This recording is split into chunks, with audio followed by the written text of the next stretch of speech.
Hello and welcome, everyone. My name is Victoria Winters. Welcome to Dark Shadows Trivia Night. Hello, my darlings. Welcome. I'm really Lady Zelda, but we've got to stay in this. And I would be playing the Dark Shadows theme, but I'll get a little. So we don't want to do that. But all is well, and thank you so much for being here. It is Saturday, October 11th of 2025, and I'm just loving this. And I know there are a lot of you in the chat that don't know Dark Shadows and have never seen it. And wow, you've missed out. It's like a big cult following from the mid 1960s into the 1970s with 26 seasons. Now, back in the day, I can remember coming home from school, and it would be a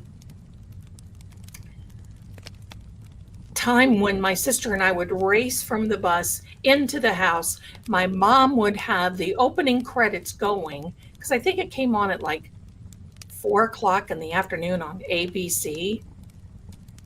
She would have a snack ready. She would have little drinks like iced tea or something. Occasionally, we were allowed a little glass of pop, but usually iced tea or some Kool-Aid. We'd have a little snack, and we would sit there wondering. Now, we were too young to watch when the opening came in 1966. I was too young.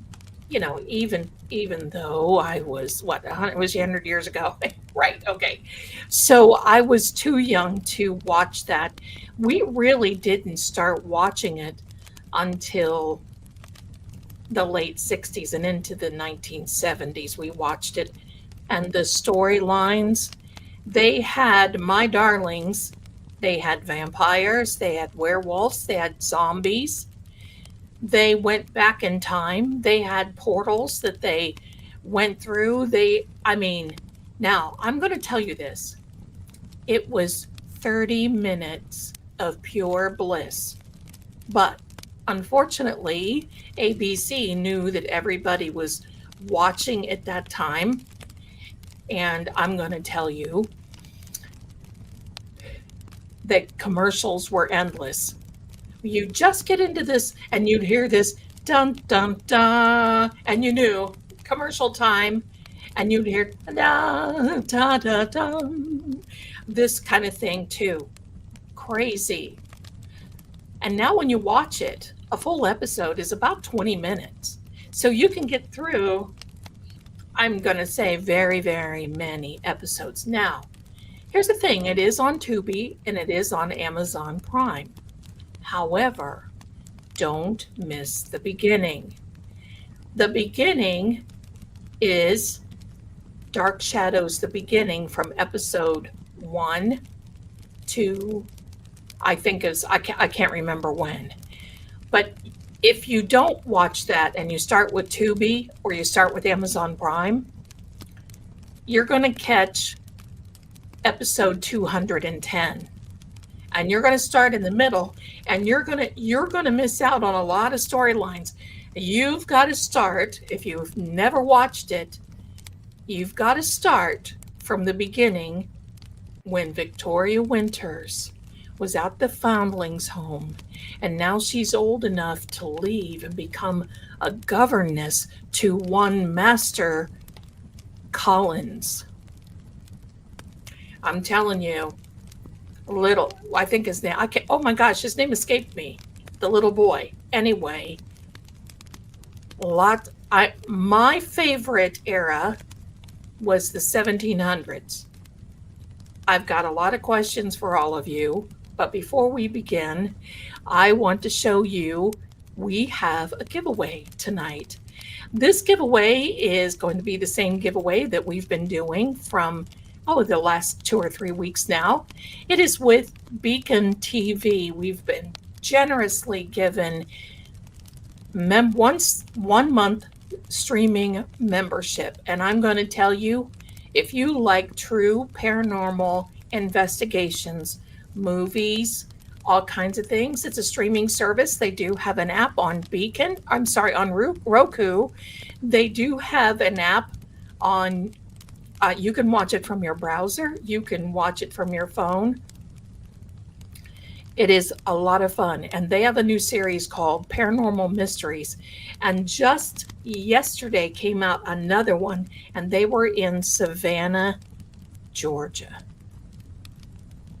So there's a lot of fun in this, and we will be giving this away later on. In fact, here is a little message right here. There's a giveaway. This is from Barnabas Collins, played by Jonathan Frid. What a wonderful actor and one of my favorites. So we're going to be giving that away tonight. So, my darlings, I don't think there's any other. Oh, there is another announcement. And I tried to get my background the closest that I could possibly get to the parlor, but it wasn't coming out right so you could see it. So this is the closest of the parlor in Collinswood, the name of the castle that they all lived in. Now, for those of you who did not see the beginning, I'm going to show this to you again. This beginning, and when you see, oops, let me.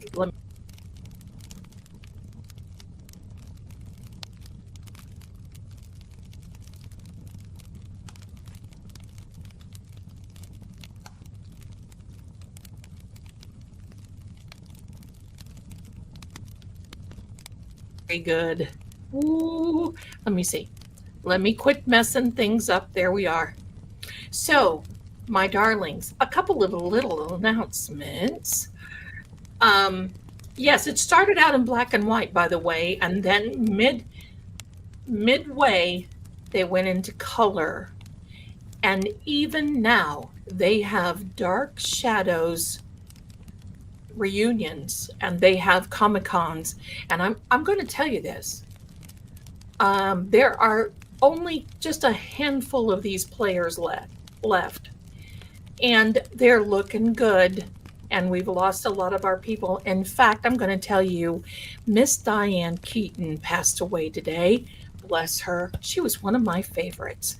And there was a movie with her and Jack Nichols that I just loved. But she was a wonderful actress, and we will very much miss her. Rest in peace, darling Diane Keaton. All right, so a little news about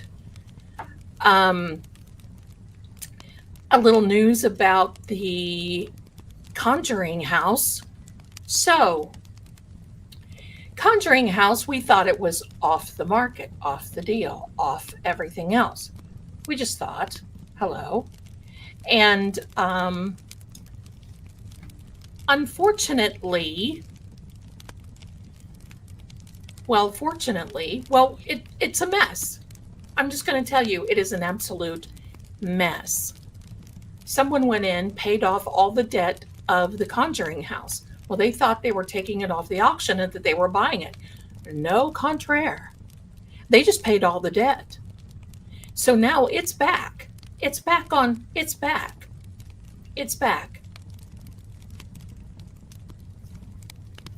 So technically, supposedly, kind of, sort of, Jason Hawes from the New England Ghost Hunting Taps group is taking up collections so that he, as an LLC with many people, can buy the Conjuring House. I don't know how that's going to work. Something's got to give. Oh, yes. Love that. That's the movie with Diane Keaton.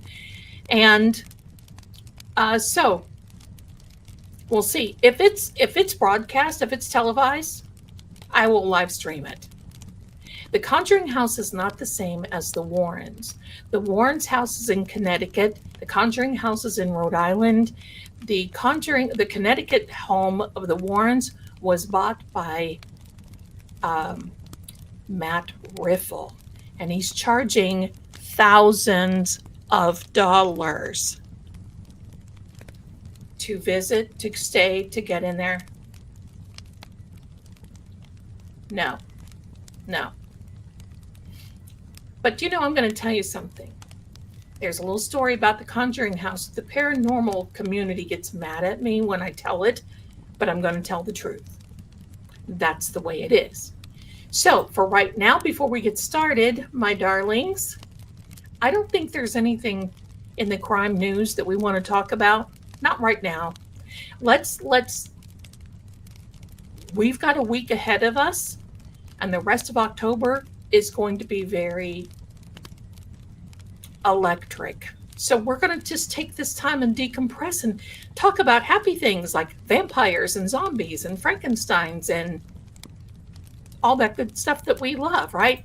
Here is my Venmo for those of you who know that I'm your favorite grifting psychic. And with that in mind, Roxy, just for little old you, love everything you do for us. Roxy, you're adorable. Thank you so much for being so generous. A very generous giver to this. And oh my goodness, I'm just happy. I'm blown away by everyone. Just blown away. Yes, if you like the fire, we're warming up. And listen, the weather is finally starting to feel like fall, like autumn here. Good day, ADHD in the making. Good day from Aussie, our friends in Australia. Thank you so much. Now, for those of you who are out of the country, there are some episodes of Dark Shadows on the Tubes of You. You can find them. There you go. Yes, I've been to the Lizzie Borden house and was pushed a few times. That was something. So that's another story for another time. Now, tomorrow I am going to take off because I've got a big streaming big streaming week. Monday night is Manifestation Monday. I'm going to tell you, I've got something that I want to show you that will totally blow your minds, and in a good way. So you don't want to miss it. It's 7 p.m. on True Oracle, 7 p.m. America, New York time. Don't miss it, because it's going to mean a lot for you. That's number one. Number two,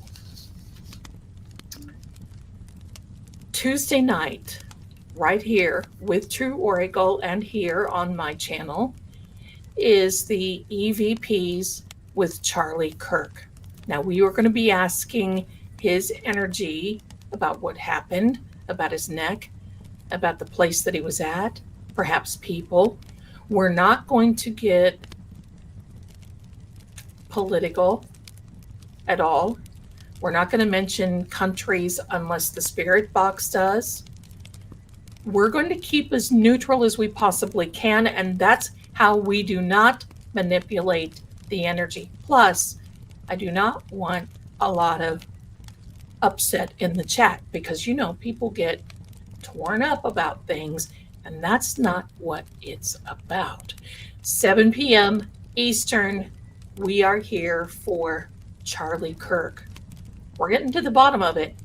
There's some sus stuff, and I'm going to tell you, my darlings, that was a murder assassination any way you want to look at it. And we're here to help get to the bottom of things. Answer questions if we can. There we are. Now, my darlings, get your candy corn. I didn't bring mine. I've been eating candy corn and those mellow cream pumpkins. I have to tell you what I did yesterday. It's his birthday Tuesday. That's correct. That's what we were going to do. It's his birthday Tuesday. I'm going to tell you what I did last night. Many of you can relate to this, and then we'll get into the game because that's what we're here for. I know that you don't, but I'm pretty positive that he is, Jen. I'm pretty positive. just by the energy that I'm getting. I did not believe so at first, and now I believe so. He came to me in a dream state. Um, After that, I believed it. I believed he's gone. There's a Kelly, I love that. I love it. Good, good. But there's some things there, and obviously there are some things that I can't say because I love my channel. So there we go. Thanks, Jen. You know, it's always good to just keep an open mind, because especially in this case of Charlie Kirk, oh boy, we're all over the place with that situation, and it is a mess. So I'm going to tell you what I did last night, and I keep looking over at the chat because I love you guys. I'm going to put the chat on the screen for those of you who watch on TV and on your iPad and even on your phone. And first of all, I want to thank, yes, I will be putting up a candy corn poll, and that comes next Thursday night. I want to thank my beautiful mods for being here. They are always on point, fantastic. They take care of all of us. They are the backbone of Zelda. So, wait, hold on. We got to give a cheering.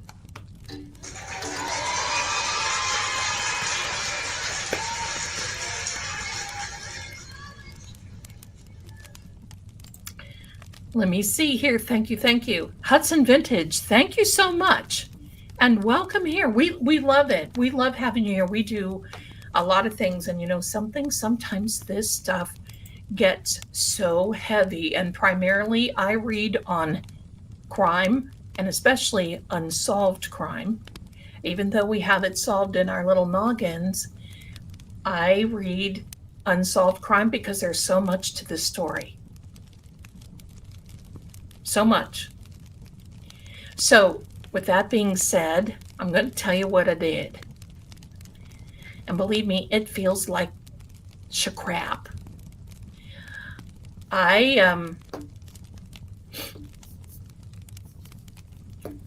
Thank you so much. Okay. Okay, stop. Okay, Zelda, stop looking, because I love talking to you all and I get distracted. Okay. I was sitting here last night. I was just, moseying around, doing my thing, printing off questions for tonight, making all of this stuff for tonight, because, I'm into it. I like to be extra. I rolled my chair and rolled it over the little toe on my left foot. And the nail kind of went, okay. And I'm going to tell you, I had to hold my mouth because that was pain in a way that I've not ever felt. I'm telling you, that was painful. And I'm going to tell you, that little guy just gushed. My son was in the room in a tournament and I can't holler. And so I'm hobbling to the bathroom. I've got my foot up trying to wrap it up, and boy, oh boy, with all of that going on, and I'm like, I can feel myself going pale, and I thought, okay, all right. So I wrapped some gauze around it, just real tight, around the nail part, just around real tight. And I came in here and I hiked up my leg on the corner of my desk and sat here and just meditated that pain away. And my son came out and he looked at me and goes, oh my God, are you all right? And I said, I need you to help me.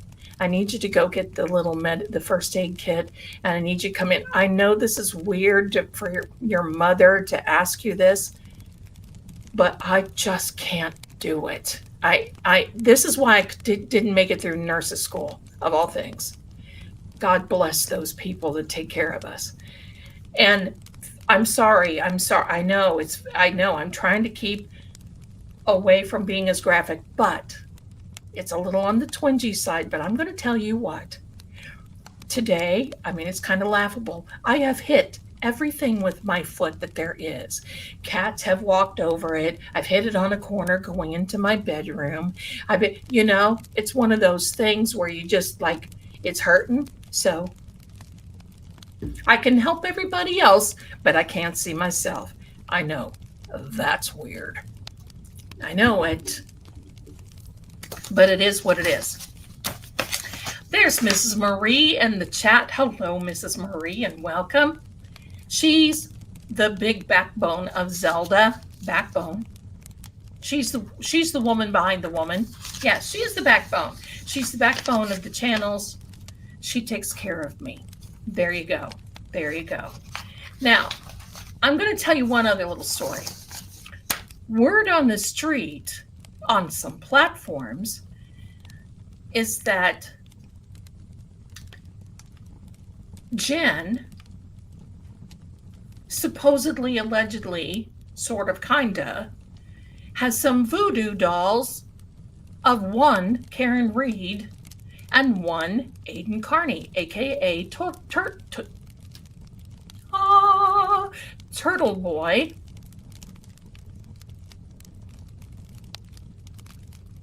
Something that I knew. You've heard me talking about it, and now it's come out. Now, the source that has said that is Miss Lindsay Gattani. But she's spilling the beans right now, and I sort of kind of half believe that little story, only because what she is saying makes sense.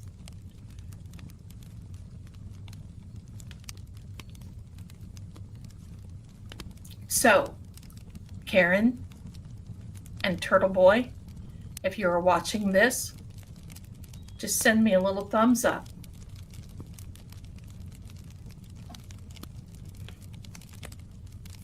But I'm inclined to, because she's come after me, and I was psychically attacked last year, and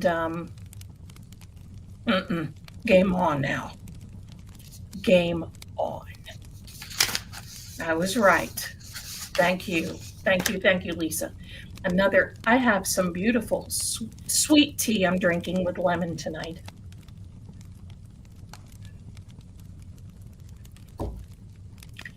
Have you noticed, and I'm just going to say this, I don't want to get it started, but everything behind these corners, these recordings,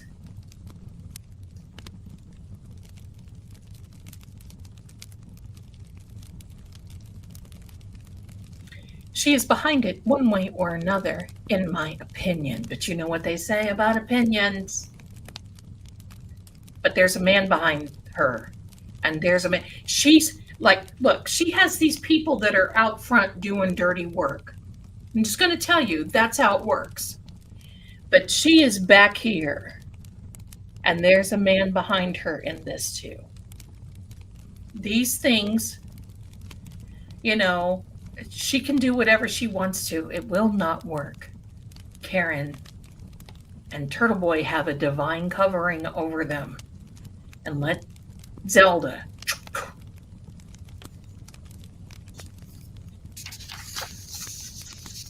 And I was dancing in JFK's. Oh my gosh. All right, my darlings. Now we can come back here. And I saw a little compliment, and I'm always about compliments. So I'm going to take it. Thank you so much.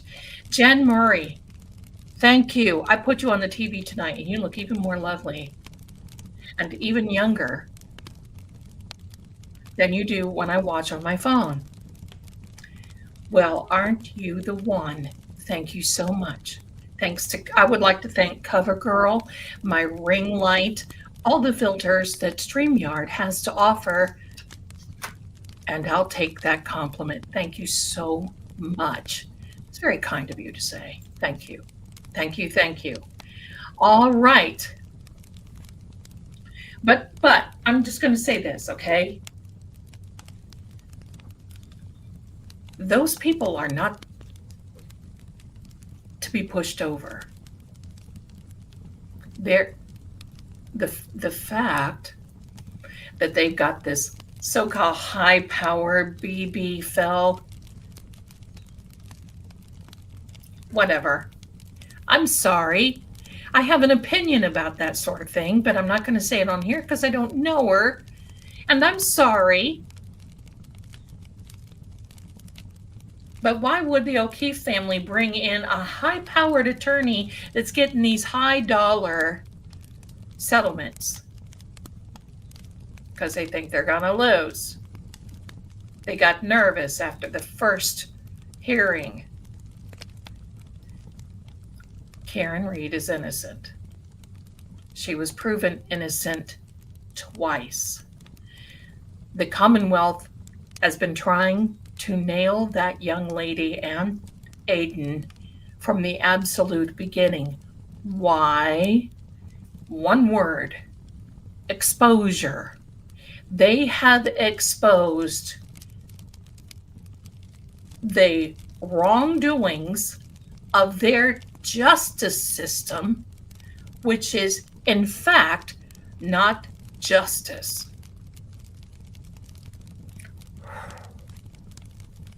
So Jen, you can do whatever you want to, darling. It's going to take a heck of a lot more, but here's a little tidbit for Jen and those little voodoo dolls. When you start messing and you really don't know what you're doing, that stuff can all of a sudden take a turn. And what you're doing is you're inviting not so nice spirits to come in and visit you. Because when you manifest this dark energy that you want to, if in fact you are doing this, when you manifest this dark energy to take care of people that are innocent and who have a divine covering over them, and you embark down this path, look out, sister. Because all of a sudden, all this, you think the Conjuring house is bad. All this conjuring, voodoos, it takes a lot of energy if you're doing it right. And I suspect she's probably done her little homework, and I suspect she's probably getting some from something else. She's paying a lot of money for it, I can tell you that.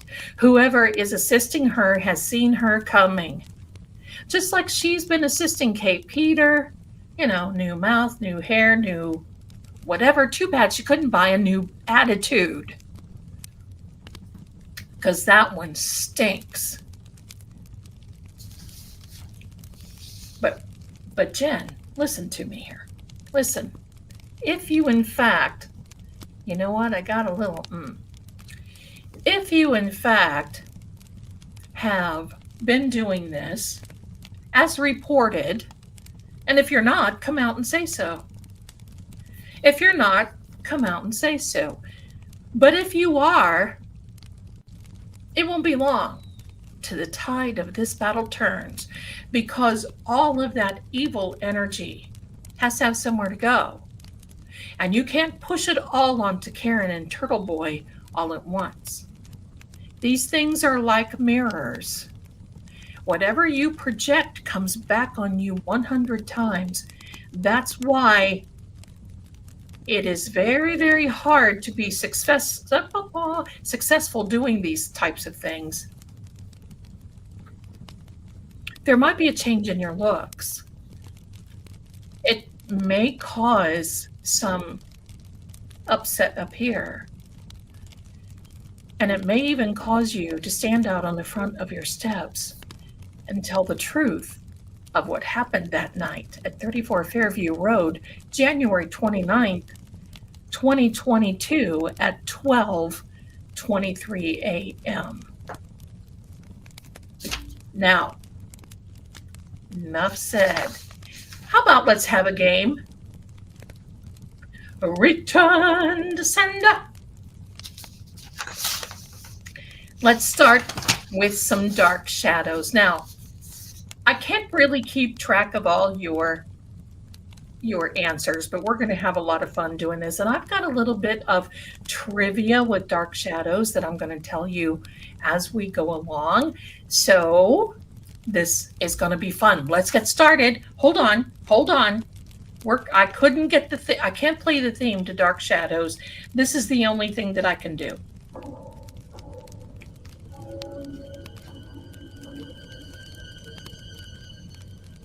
Welcome. Here we are. Well, and for those of you who have never watched it, Prime and Tubi, make sure you start you see the dark shadows from the beginning. You'll know you're in the beginning if you see a train going down the tracks. They're in black and white. If you started where the opening is a tombstone in a graveyard, you're 210 episodes in. You're starting, and you got to start from the beginning, because you're not going to know who all the characters are and all this other stuff. Pardon me. Okay. Let's get started. I've got some easy questions. I've got some hard questions.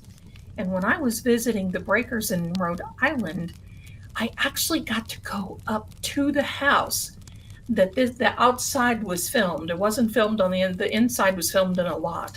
But the outside, all those opening shots that you see with the waves and all that, that stuff.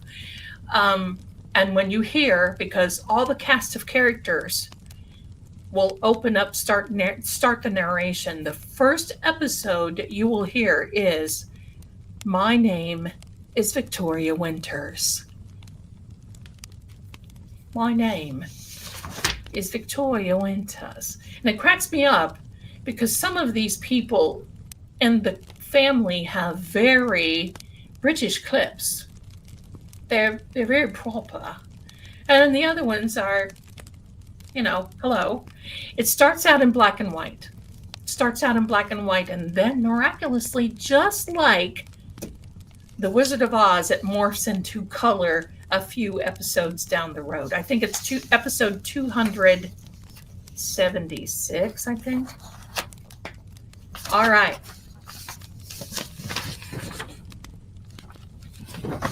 Four pages. Let's go. Now, I'm going to tell you this. I can't keep track of who's winning or who's not, but let's just have a lot of fun. That's why we're here. Let's celebrate the time together, and we're going to leave all this heaviness, and we'll take care of whatever it is that we need to take care of. And thank you so much. I'm going to start out with a couple of questions. Let's get into this. First easy question. Put it in the chat when you're ready. And yes, I know many of you have Google right there. Good. Let her rip, tater chip, because here we go. Who was the vampire introduced in 1960? Did you hear what I just said? 1967, that became the show's most famous character. Put it in the chat. Who is the vampire in 1967 was introduced? There we go. Yes, Lori. Yes. Yes, Barnabas Collins. Yes.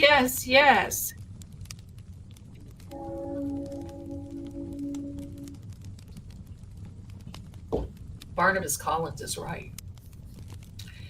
Wow, that's sweet tea. I'm going to be drinking probably a gallon tonight. All right.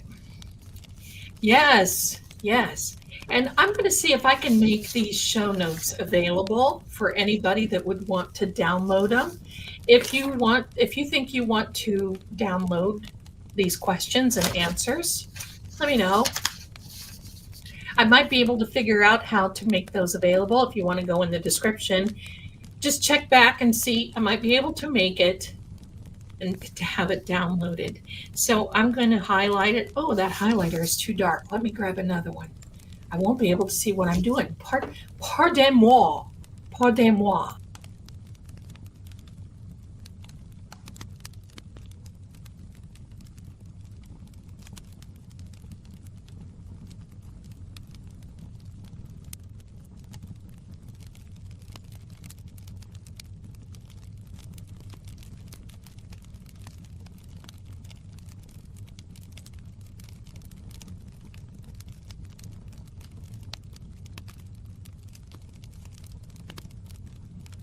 Had to get me another highlighter, and just like that. And for those of you, I'm going to tell you one thing that I enjoyed. For those of you who do not remember, oh my gosh, Zelda, today, get it together, girl. All right, I'll find it later. There we go. That's so much better. For those of you who have not watched it, at the end, just like what you saw, you'll hear the ending and the credits, and they'll show a room. Well, sometimes the cameraman or a lighting guy would walk through the room, and they'd look and they'd go, oh, and they'd run out. This was a show that had so many bloopers, it was just hilarious. Now, hold on, I got to find a cap. This cap, because if not, my highlighter is at risk. Oh my gosh, Zelda. Zelda. Okay, here we go. Blooper number 1. Here we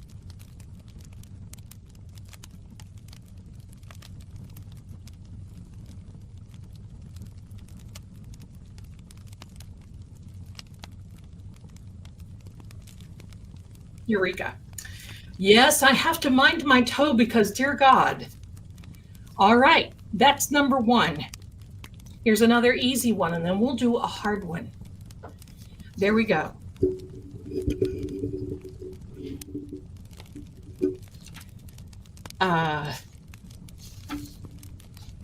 Here's another easy one for you all. What is the name of the Collins family mansion? What's the name of the Collins in the chat? Name of the Collins family mansion. Woo! Ooh, ooh, ooh. Da, da, da, da, da.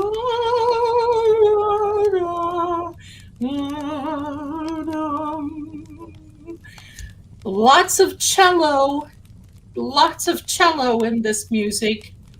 Collinswood, bingo! That is correct. Collinswood. Yay, Collinswood is the name of the family's mansion. Now, I'm gonna get a little medium. Here's a little moderate. Ready? This is getting a little hard now. Get your Google hats on, because that's what it's going to be. Which character traveled back in time in 1795?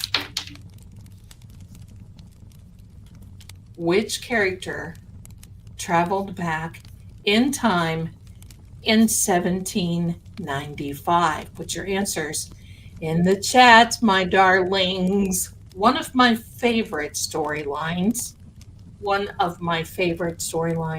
Hands down.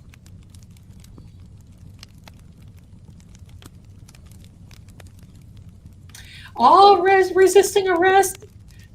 Victoria Winters.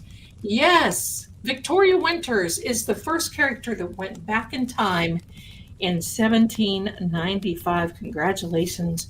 You all got that one. Yay. All right, let's do another one. This is tough. We're going to get a tough one. Are you ready? Who was the proprietor of the Blue Whale Bar, that popular hangout for kids and grown-ups alike? Kids meaning, not kitty kids. In Collinsport. Who owned the bar? What was his name? Put it in the chat. Who was the proprietor of the Blue Whale? in Collinsport? That's kind of tough. Kind of tough. Oh boy, I know you're all, I can see the fingers. I can see the fingers walking right now on Google. Who is the proprietor of the Collinsport bar? What was his name? There you go. Mary is a winner. Mary, it's Bob Rooney. Bob Rooney. There you go. There you go. Gilligan, yes, absolutely. Now, here's a fun one. Here's a bonus that I can't wait to get to, so I'm going to do it. You've heard me say this before for many of you who have been in here before. What is my favorite character in the whole Dark Shadows franchise? Who is my favorite character of all? Of all. That one's a little tough because you can't Google that one.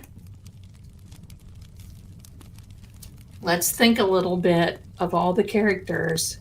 Not Quentin. Quentin was good looking, but I'm going to tell you, I'm going to give you a little hint. I went a little bit for the educated side. He was an educated person. Who was he? Not Barnabas, not Carolyn. It's a male, not Angelique. It's not David. No. Keep going. The moment that you hear it, you'll go, oh, I've heard you say that, Zelda.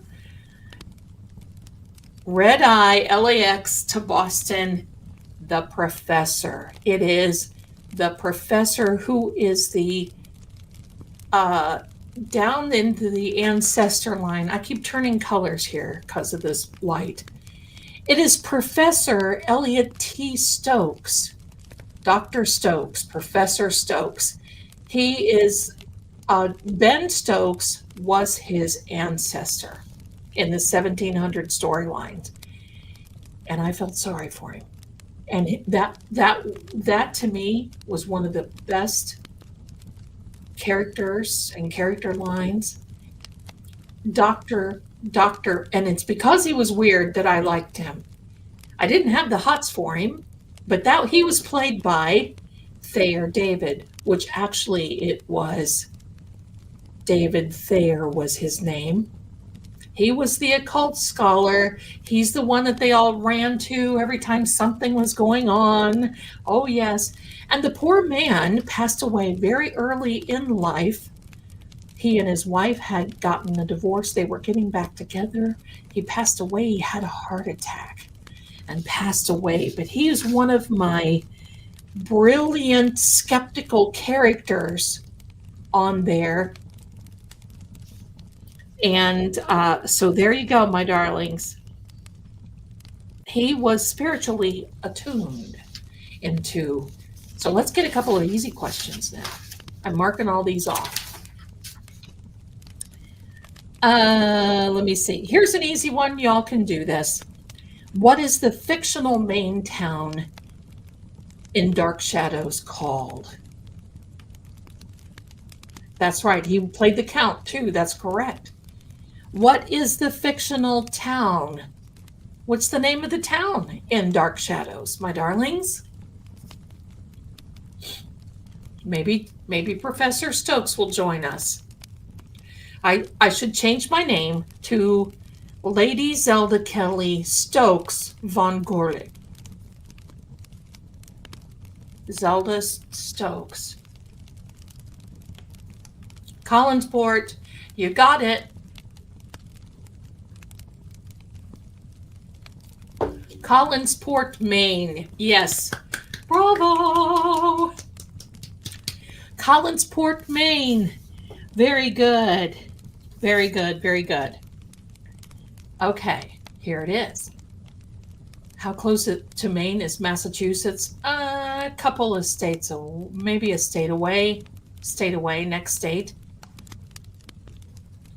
Okay, we're here to have fun. But I'm going to tell you, even since when I was a young girl, 100 years ago, when Ben Stokes came up, that character was riveting, how he played Ben Stokes, and then how he morphed into Professor Elliot T. Stokes. Amazing. Sorry, you're a fave Canadian here. Oh, yay, Mary. Okay. Which actress portrayed the original governess? Because the governess did change. And the original Victoria Winters left. But what was the name of the original Victoria Winters? Hello, my name is Victoria Winters. I need to put that on my voice messages, and they'll go, huh? All right. From Massachusetts to Maine is 16 miles through New Hampshire. Oh, wow. Karen, thank you so much. Elizabeth Collins was the name of the mom. Alexandra Moltke. That's right. Alexandra Moltke. She got married. Her last name was Isles. That's one of the reasons she left. She had gotten married and was expecting. I don't know why I'm whispering that, but she was.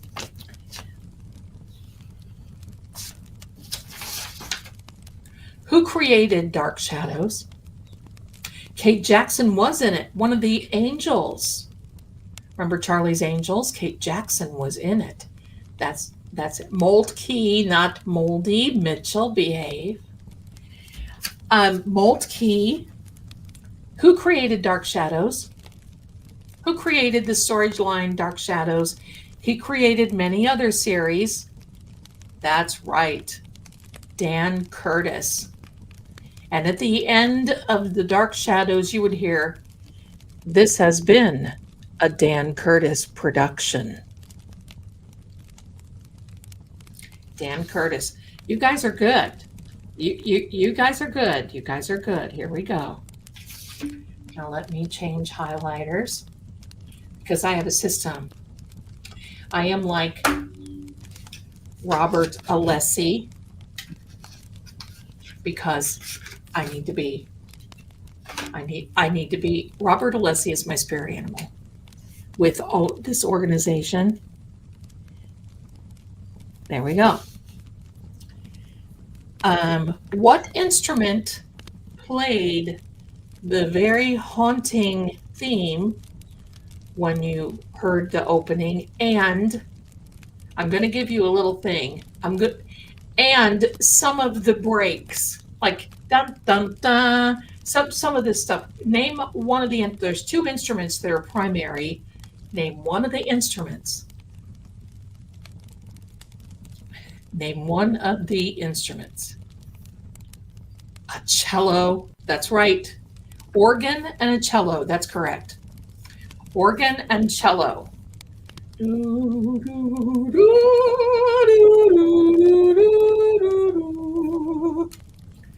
There you go. Thank you, Mitchell. Is getting ready to go to the back of the class. Yes. So there we go. Okay. There was a little bit of piano in that as well. Tell me what the name of the supernatural being was, not who, but what was it that cursed Barnabas Collins? What cursed Barnabas Collins? And if you're new coming in here, please do me a favor, bump that like button. Hi, my darlings, come on in. Y'all are doing good, I'm telling you. What cursed? Not who, you'll know who it is, but what cursed Barnabas Collins, bump and hit the subscribe button, please. And don't forget your grifting psychic up here because, I mean, what is this joint without being a grifter? Not a voodoo doll. We know who plays with voodoo dolls, but she's in the wrong state. Not a vampire. What else was there? Who cursed out of jealousy? Sounds like her. We could change the name of this person. You're close, Lori, but I'll give it to you. Angelique was a witch. Cursed Barnabas Collins because Barnabas Collins fell in love with Josette Dupree. And so the witch Angelique, who was in love with the vampire, hello. See, for those of you who have not seen this, hello. I mean, it's the supernatural soap opera is really what it is. There we go. Angelique Bouchard is her name. She was a French girl. She was French. And so was Josette Dupuis, I think, is her name. You're welcome, Lori. You're welcome. I'm going to give you another easy one, and then we're going to get into some hard ones. So get your little fingers ready. All right. What was the name of the Collins family business? What businesses did they have? Yeah, this is all very 90210, right? Right? We've got, oui, Madame Dupree. That's right. We've got, oh, and don't forget, there were psychics and card readers. There was a psychic that actually got unalived in, going in there to settle some things down. She was unalived, and there was some card readers, and they get the tarot cards out. There was one scene that was a blooper, and it was the doctor who played this other character, who was a gypsy, and she put the cards down on the table and flipped one too much, and it just went flying off the table. I was laughing so hard, but that's kind of because it was shot live, everyone. It was not pre-recorded, so it was shot live. And that's what was so fun about this, because they would blooper it up and forget lines. And you could hear, because Barnabas would be standing there, like there, and he'd be standing there with this blank look on his face. And then he would go, and you could hear one of the other characters, if he would come into the room, and then he'd go, oh, if they would come into the room, it was hilarious. Okay, so let me see here. Amy Laws, 1972, my darling. You have to go to where it says Dark Shadows, the beginning. It'll say episodes 1 through 210 or 209. Because you can't start there. It is in the middle. So you got to go where it says, because there's two streams. One is for where you start in the middle of the graveyard, and the other one starts right with the train. So there you are. Yes, it is a shipping. Well, yeah, they were into shipping. It was fishing and cannery. They did a lot of fishing.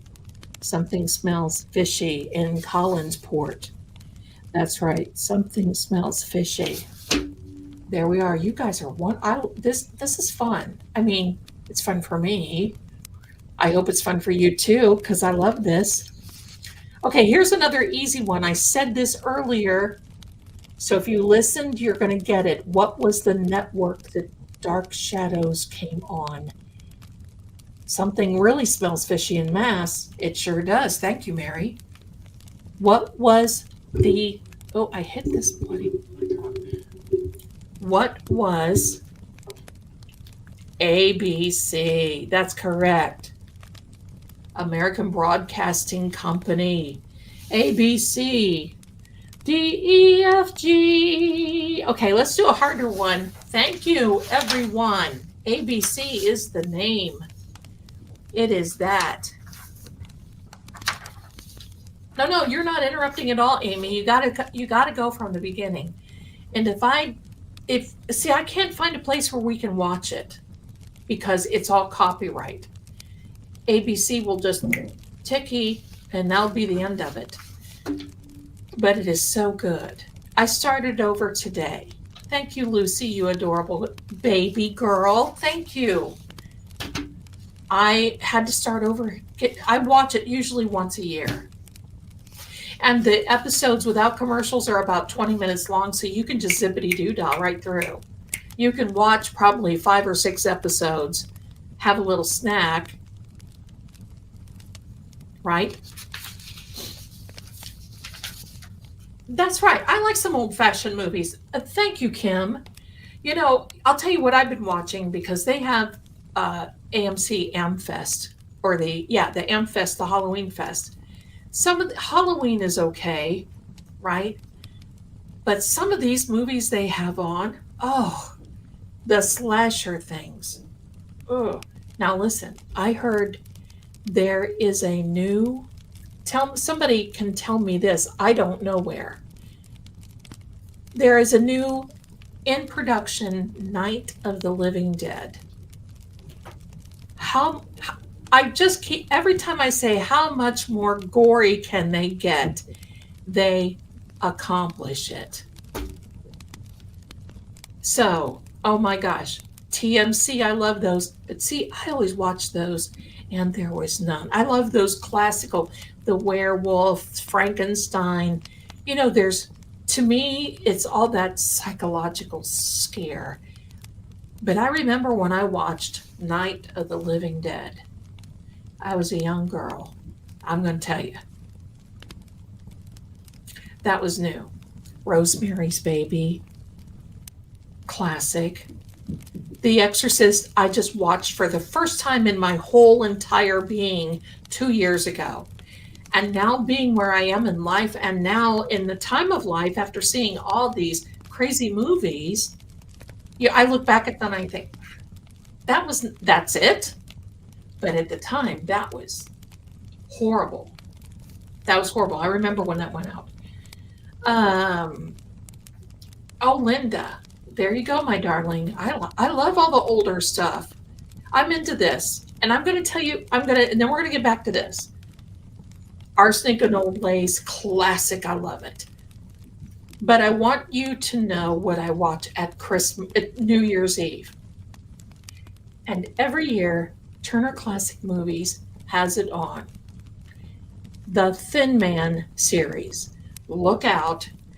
I'm scheduled. It's either on Christmas Eve or New Year's Eve. And I start right from the beginning of Nick and Nora and their little doggy, and I watch every one like I've never watched them before. That is my little tradition. Let's get another question. Because these newer ones I can't hack. Final Destination.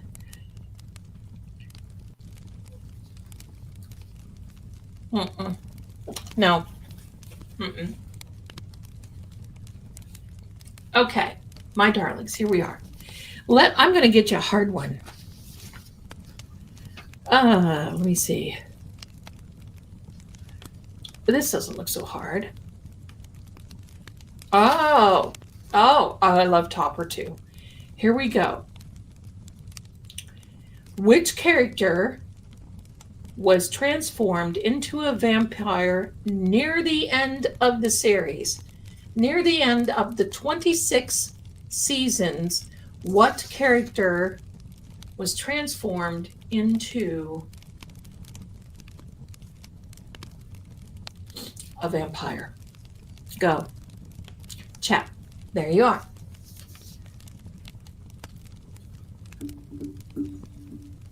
Which character was transformed into a vampire near the end of the series?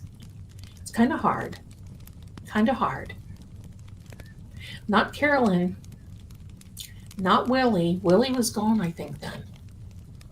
Maggie was gone. Some of these left.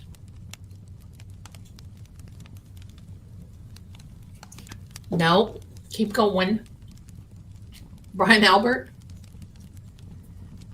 Oh, that's a hard. Yes, yes. This one is hard, but you know what's trivia if we don't have the hard ones? William Powell's dream. I think so too, Sarah. What has happened to men? Well, look, I should have lived in that era. Luke and Laura, there you go. No, it wasn't Elizabeth. No, Dr. Hoffman. No, Julia. No. Should I give it to you? I think I'm going to give it to you because this one's a hard one, and then you'll remember. There you go. Love at first bite. There you are. Her name is Roxanne Drew. Roxanne Drew was transformed into a vampire near the end of the series. That one is a little hard. Let me see.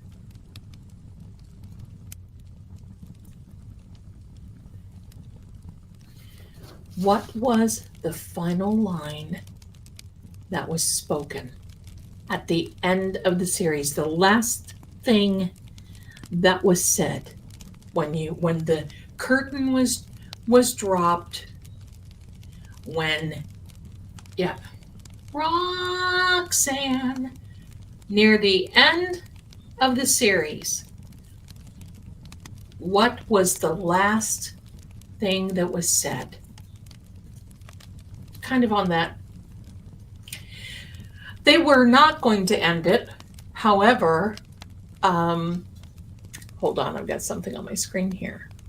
They were not going to end it. However, they started to run out of storylines. You know, you could only have so many going back in times and transporting and werewolves, all this other stuff. Okay, I'm going to give it to you. The last line. What was the final line spoken in the Dark Shadows series? It is, for now, the shadows at Collinwood are still. I like that. For now, the shadows at the House of Zelda are still. For now.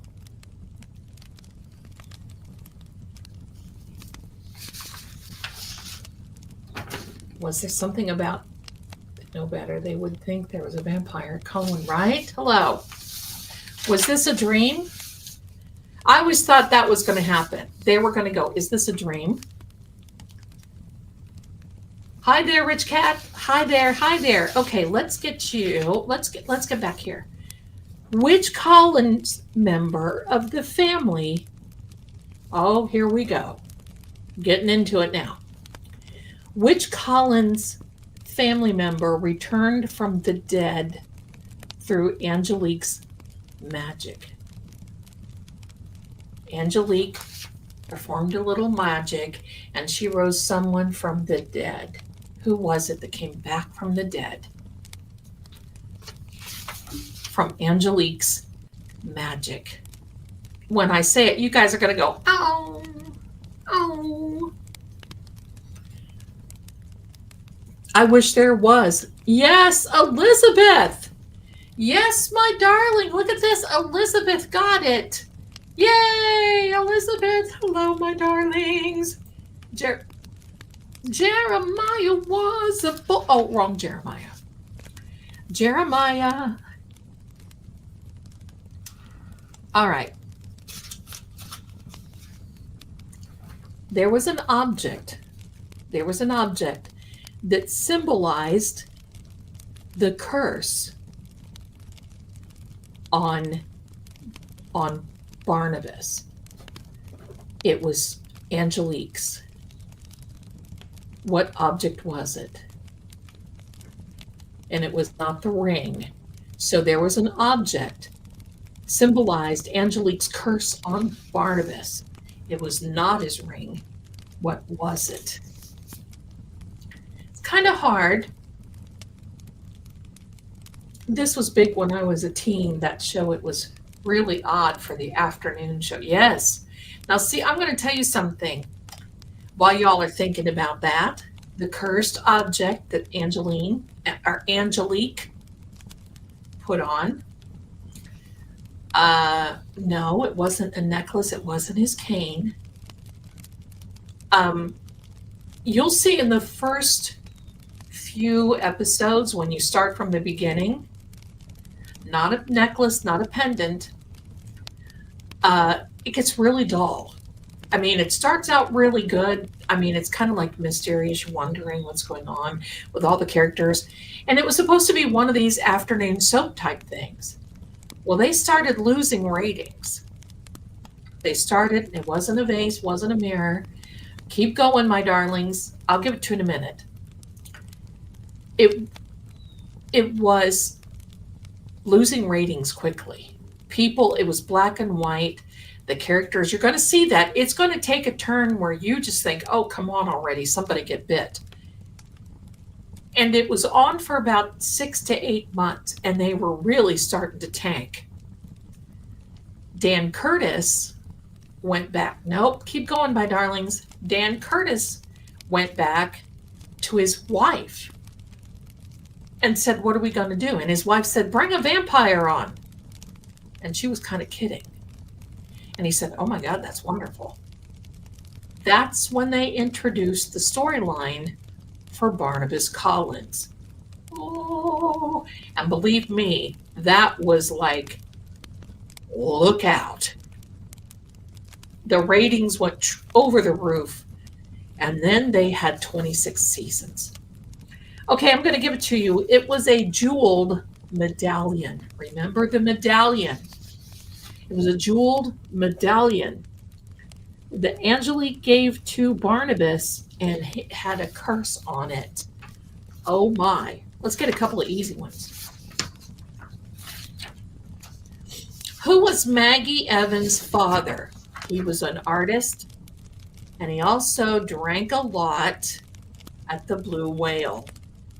Who was Maggie Evans?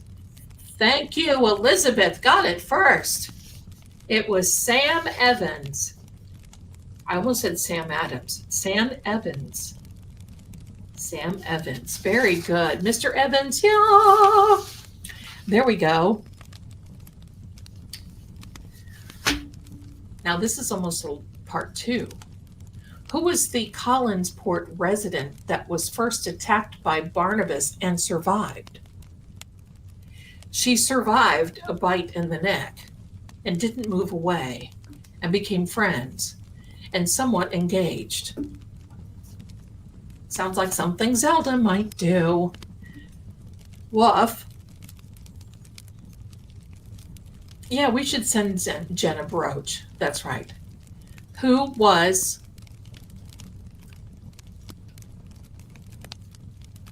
That's right, he did do the... Sam Evans did do a portrait. That's correct. Good day. Good day. Thank you so much, my darling. It was Maggie Evans. That's right. Carol got it. Maggie Evans. Someone's saying they couldn't watch Boris Karloff. I was never a big Boris Karloff fan. Just sorry. Never was. Just never a big no. My favorite movies are the Hammer movies, Hammer Studios. And my favorite actor was Peter Cushing. Big friends with Christopher Lee. Okay, let's get another one here. Got a crush on Barnabas Collins? I think many did. Okay. There was an actress. No, I can't do Salem's Lot, but the second Salem's Lot I thought was just... Okay, my darlings. Let me get my question back. There was an actress in this that portrayed multiple characters. I think she had the most of the multiple characters and probably the most famous of the actresses. Her characters included Josette, Maggie, and Kitty, name the actress who played these characters and then some. I know y'all know her. And still alive. She was married. Her husband passed away not long ago, and she was with him as he passed, sorry. Catherine Lee Scott. That is correct. Catherine Lee Scott. And who can tell me what her profession was before she became an actress? What was her What was her profession before she became an actress?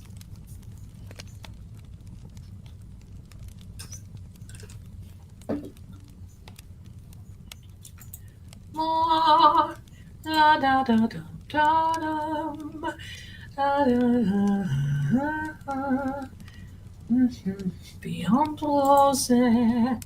A Playboy bunny is right, Carol. She was a Playboy bunny, and she was adorable. She was a Playboy bunny. That was Catherine Lee Scott. She was the bunny. And see, back then, Playboy bunnies in these clubs were not, you know, it wasn't like that. Okay. Which character, here comes a good one, which character's soul was trapped in the body of another person by Count Pettify? I can't say his name. I never could. By the Count. What was the character's name? His soul was trapped in the body.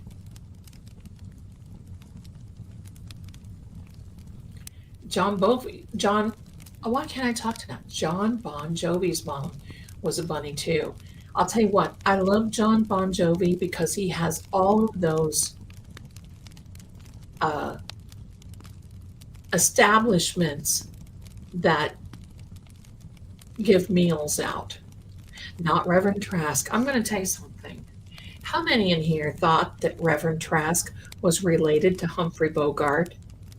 Did anybody, and he's still alive, by the way, that gentleman that played Reverend Trask. Hello. You guys have been mentioning him the whole night. Now, whose soul was trapped in a body of another person? Reverend Trask. I loved him. And then I remember back in the 70s, he was doing commercials with the trench coat and, whatever. And he talked like Humphrey Bogart. That was great. No, my darling, trapped in the soul of another person. It was Quentin Collins. Quentin Collins character soul was trapped in the body of another person by the Count. All right, no, sister, are you coming in here? Hello. There we go. Let me fix this because somebody had to come past some of the equipment, but hey, it can all be fixed. I think she heard me saying Sam, and there we are. Okay. Let me get a couple of easy ones.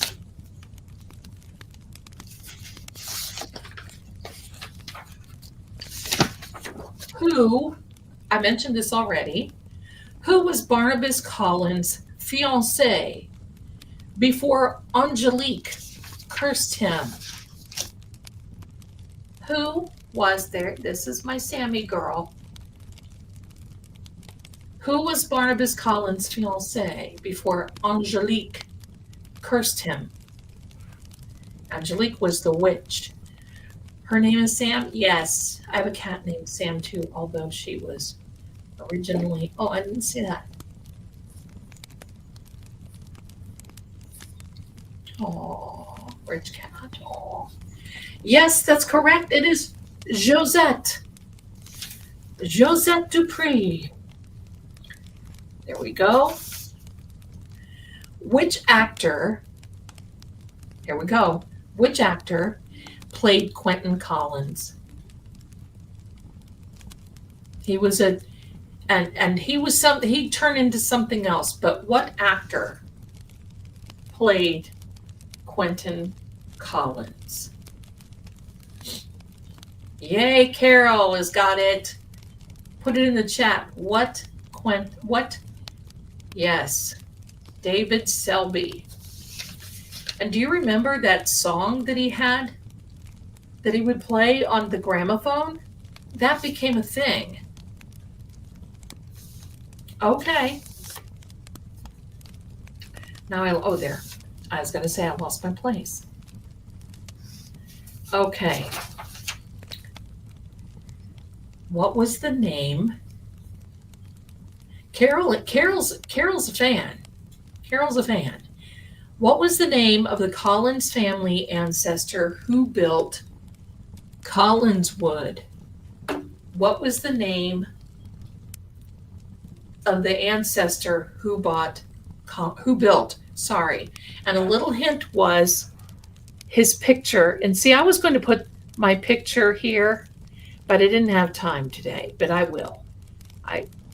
There we go. Who built Collinswood? Who was the family member originally that built Collinswood, the castle? Joshua Collins. Joshua Collins was the one. Here comes another one. Dr. Hoffman, Julia Hoffman, she drove me crazy. Remember, did you ever see her in Night of the Iguanas? Dr. Hoffman, Julia Hoffman, the lady in real life, was married to one of the writers. So he would write her into these scenes. It would be hilarious. What was her medical specialty before joining the Collins family? What was her medical? I'm going to tell you, she had 2 different subjects. What was the medical specialty? I cannot talk. Before she joined the Collins family. No, she wasn't a nurse. She had 2 fields of, how she would go crazoid over Barnabas Collins. Yes, she was a doctor of psychiatry, but then there was something else. Groovy. She was a blood specialist. She was a hematologist. That is correct. Why you would have 2 different things like that. Hi, I'm a psychiatrist and also a hematologist. That always seemed too weird to me, but I guess it fits in when you've got a vampire on site. Okay. What was the name of the Collins family loyal housekeeper? What was the name of the housekeeper? She was another pain in the crack, I always thought. Get it together, housekeeper. And she stalked Barnabas Collins. Yes, she did. She stalked him big time and was so jealous.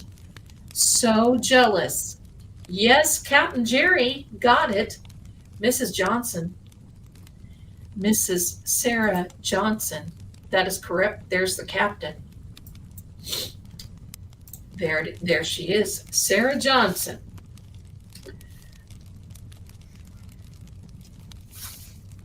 Let me see. What was the name of the actress that played Angelique Bouchard, the witch? And don't anybody say Jennifer McCabe. You'll be disqualified. If you know, you know.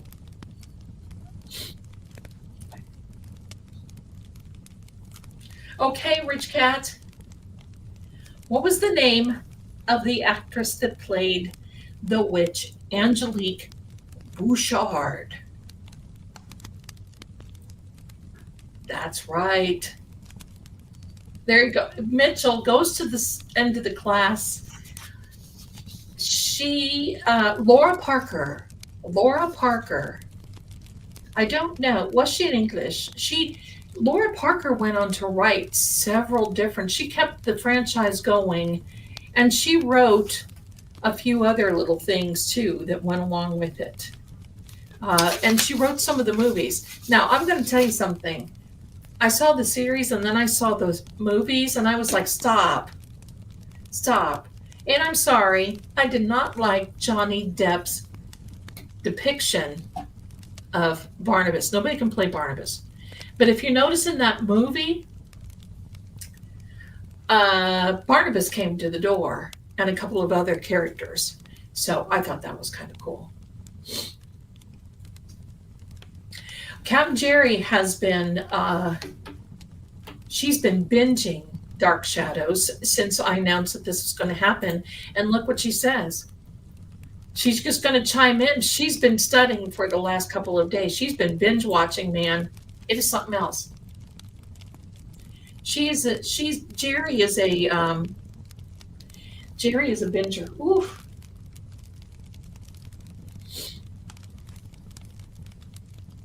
It's probably because I have a little ringing. It's probably because that person that I said sent that back to me.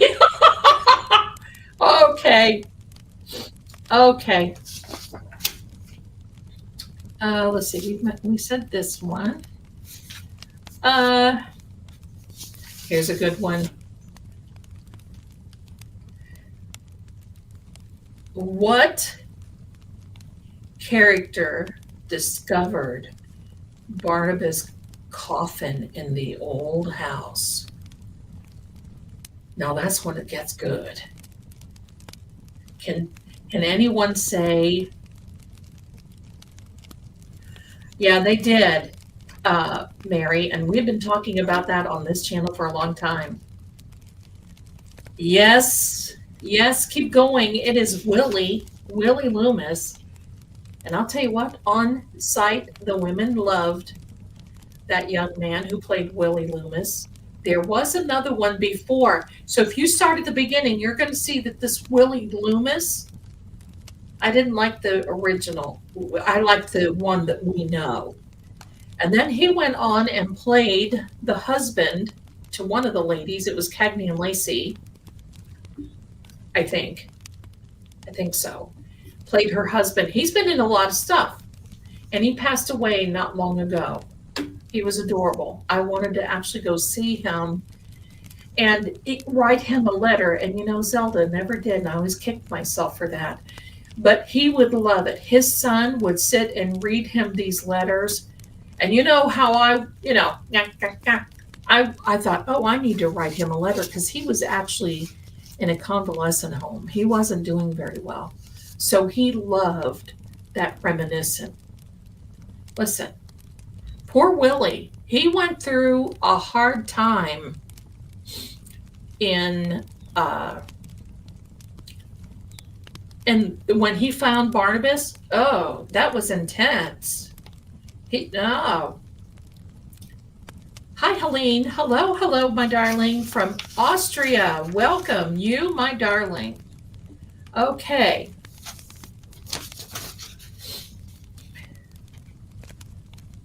A show that piggybacked off of this was Mary Hartman. Mary Hartman.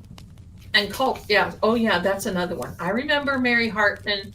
Every time something would happen and she would say, she'd get the phone and she'd put it down. She'd say, okay, I think what we all need to do is calm down and go to the International House of Pancakes. All right. So yes, Mary Hartman was a thing. Let me see. Who was the coffin maker in the 1795 storyline who was a friend of Barnabas Collins? Who was a friend of Barnabas Collins, who was the coffee and coffin maker to Barnabas Collins? Yes, he could make coffee too, but coffins were his specialty. He drank coffee, probably, while he was making coffins for Barnabas Collins. Who was he? Name him. Name him. Oh, yeah, Mary Hartman, Louise Lasseter. That's right. Let's see. Mr. Coffee, Joe DiMaggio. Mitchell is going to go to the back of the class. Karen, yes. Ben Stokes. Ben Stokes was the coffin and the coffin maker for no coffin daffers, no cloak and daggers, no coffin daddy. Ben Stokes or Ben Stokes, either one makes coffee as he's making coffins for Barnabas Collins. All right. Who unalived Jeremiah Collins in a duel? Who unalived Jeremiah? Goodbye.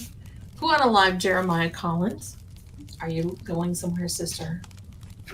Thank you. Who unalived Jeremiah?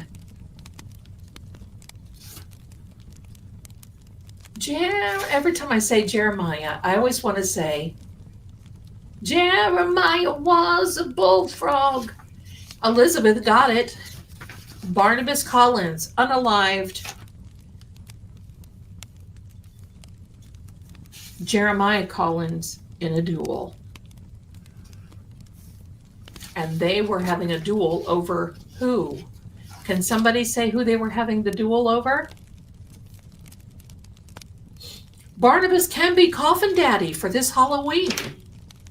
Absolutely. Absolutely. Coffin daddy is right. Coffin, good one. Coffin daddy. I'm going to make an emoji for that. Josette, absolutely. Coffin daddy is Barnabas Collins. Not to be confused with Barnabas colon. All right. There's another colon that we won't talk about. All right, let me see. Who tried to Josette is right. Oui. Who tried to exorcise, and not this, perform an exorcism? Who tried to exorcise the ghost of Quentin Collins? Who tried to exorcise, meaning perform an exorcism on the ghost of Quentin Collins? That's kind of hard. Two characters we've been talking about. I'll give you a hint. One is my favorite character. Who's the other? Who collaborated and tried to do an exorcism of the ghost of Quentin Collins? Who tried to bring him around or get rid of him or something? Elliot Stokes, that's one. Elliot Stokes, not Angelique. Not Angelique, not Trask, not Barnabas. We were just talking about this blood. We were just talking about her. She's a talker. She's a talker. We were just talking about her.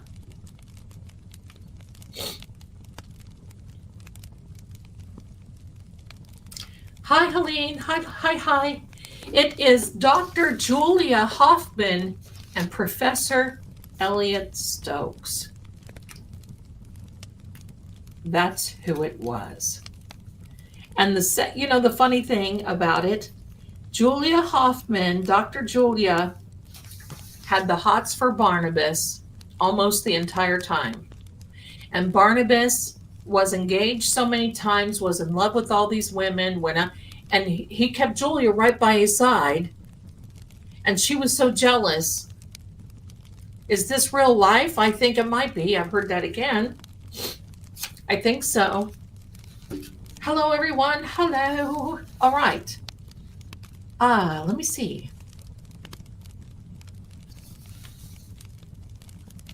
Some of these are hard. Some of these are hard, but okay. Who was the actress name that played Dr. Julia Hoffman? Look, I act like I'm Barnabas. Look, I have a ring. Barnabas has that ring. Only Barnabas wore it on his forefinger. I can't get this ring on my forefinger. But you can buy that ring, and you can actually buy the cane, and there's some of his stuff. I can only wear this. In the wintertime, this ring almost goes on this finger. It's because, my fingers swell. Yes, that's correct. Elizabeth got it first, Grayson Hall and Carol. Grayson Hall, absolutely. That is, and that her husband was one of the writers. So she got some of the weird parts. So Grayson Hall it is.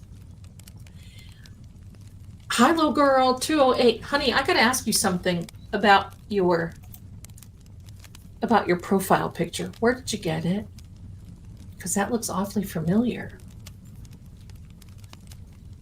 Mazzo's holding a fundraiser for Kelsey Fitzsimmons, and they have raised almost $4,000. That's wonderful. I hope Kelsey is doing good. Okay. Grayson Hall was that. What ghostly child often appears around Collinwood? What was the name of the ghost girl that was around Collinwood?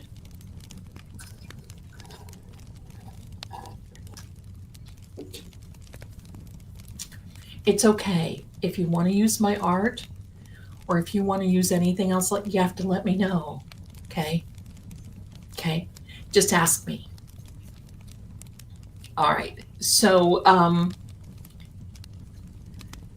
who is the name? Yay, Carol got it. Carol, Elizabeth, Ethel. Hello. Ethel Mertz. We know you, girl. Ethel Mertz. Little Sarah Collins. All right. Who was Barnabas Collins' human servant and reluctant ally?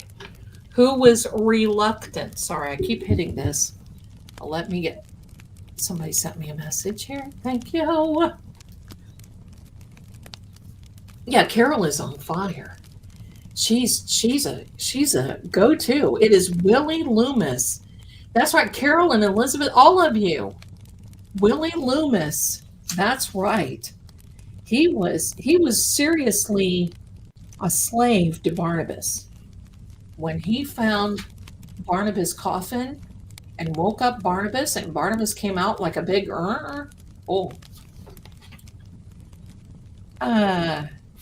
which beautiful woman was considered to be the reincarnation of Josette Dupree?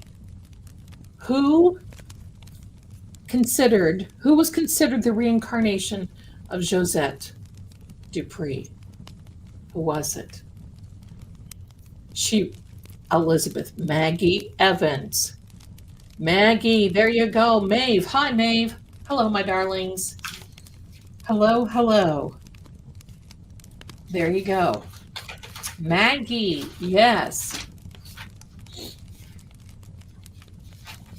Yes, yes.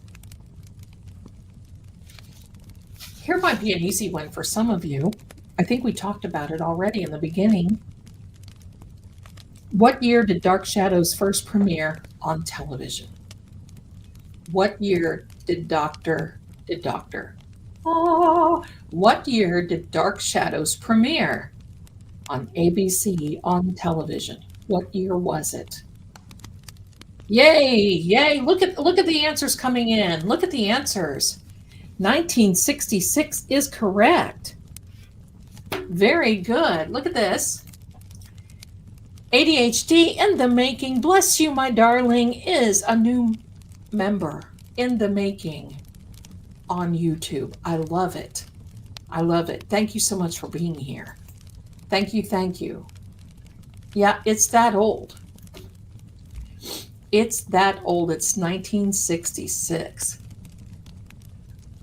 I was born. I was like that. What was the name of the novel that starts out and Olivia de Havilland's character was reading it? Oh, here we go. Trivia. She was reading this book, and the women were sitting around a table knitting because the men went to the camps. And Olivia de Havilland was reading this book, and she opened it, and the first sentence was, I was born. I was born. What is that? Let me know. I was born.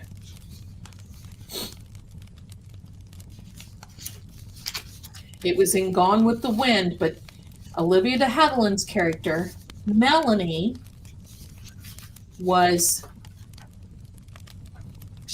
in the movie. She was reading the book. I'm gonna give it this line to you.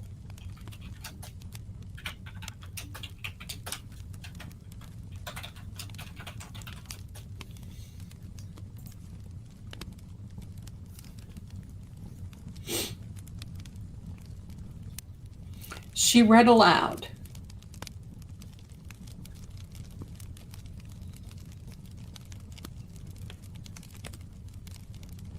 There was actually 2 books. And I remember this from the novel because it was different from the movie.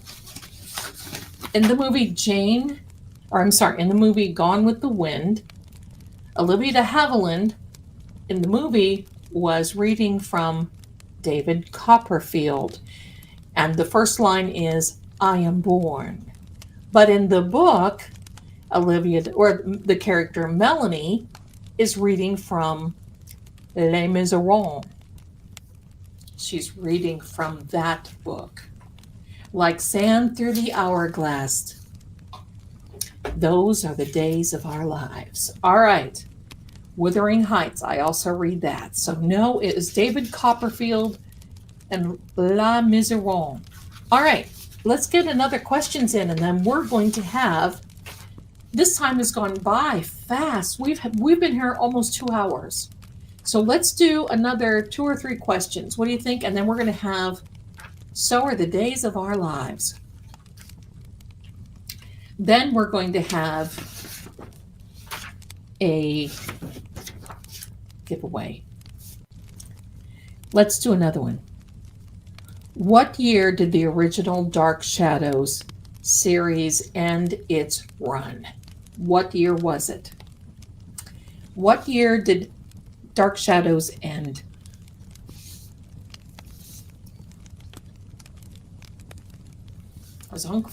This thing has lived on forever. Very good. There we go. Yes, 1971. That is correct. That's correct. Yes, in 60s, I wouldn't think the show that far back. Yeah. 1966 to 71. Wow. All right. Here's a good question about, let's see. Do I call myself Lady Zelda Kelly Stokes von Gorlitz? Von Stokes? Hello, das ist me, my mom. Das ist my mom, Dr. Elliot T. Stokes. There we are. Dr. Stokes, what did he use to counteract supernatural curses? What did he use to counteract supernatural curses? Was did he use? What did it's Professor Stokes. He was a prov. Professor Stokes used to counteract supernatural curses. This is kind of hard. I know he did use a cross, but I'm gonna give it to you because I think he used just about all of this. The answer is ancient charms, runes, and incantations. Ancient charms, runes, and rooms. Welcome to my room. Yes, and see, this was, I did that on purpose. I was going to put my picture there in kind of this Victorian, like this chick right here. I was going to put my picture there. And I didn't have time. I will. All right, so here we are.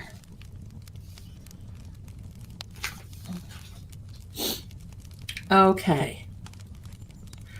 Who was the spirit known as the Phoenix? This is kind of hard and then you'll go, oh yeah, I couldn't stand her. I'm just going to tell you. It's like, okay, write her out of this already. I can't hack it. I do need to make a picture of me and Barnabas together. Oh, I better write that down. Zelda, thank you very much for that, Zelda and Barnabas. I should have done it for this, shouldn't I? I wasn't thinking that creatively. I wasn't thinking that. Okay. Laura Collins is right. Laura Collins. Why could I not hack her? Can anybody tell me? Was she just a wine bag? Always whining. Mrs. Coffin Daddy. Hello. I'll be Mrs. Coffin Daddy when I have the interview with Gregor the vampire, which is right around the corner. I'll be Mrs. Coffin Daddy then. And if you saw Gregor, okay, hey, he's probably a little old for me by maybe about 200 or 300 years, but who's counting? So maybe, I just had this evil thought, but no, I'll keep it to myself. It's not evil.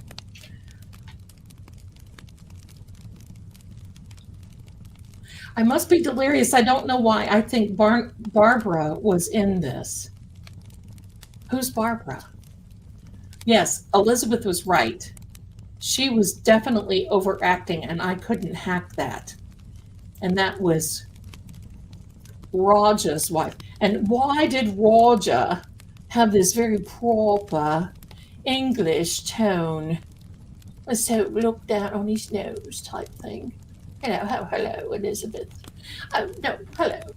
No, I'm not going to do that. I'm wealthy. Hello. Why did he have this big English tone, and then Elizabeth's did not? And they lived in the same house. How many years did Elizabeth Stoddard stay in her house without going outside?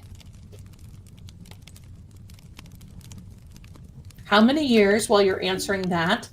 And I'm going to answer this. Lady Zelda Kelly Gregor, thank you. I'm elevated. Is he really a vampire or a werewolf? And are you going to interview him? He actually asked to interview me. He is really a vampire, but he's not the neck type. He's not that type. He's not the Twilight. He's not the interview with a vampire type. He's not that bloodline. He's not that bloodline. Barbara Steele, as in every scary movie of the 1960s, right? Right? He won on, right. No, keep going, my darlings. Much longer, much longer. How many years did Elizabeth Stoddard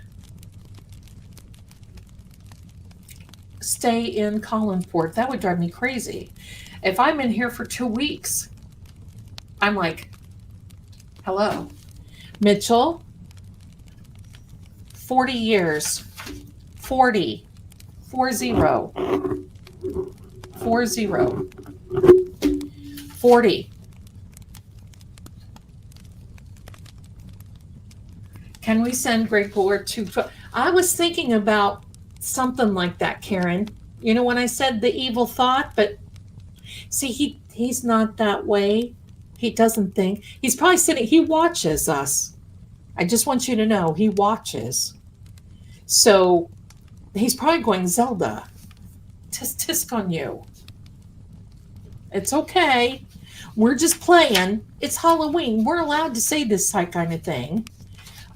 Come November 2nd, we won't get over it. All right, so now I have another question. Who was the name of the actress that played Elizabeth Stoddard? Who was the name of the actress that played Elizabeth Stoddard?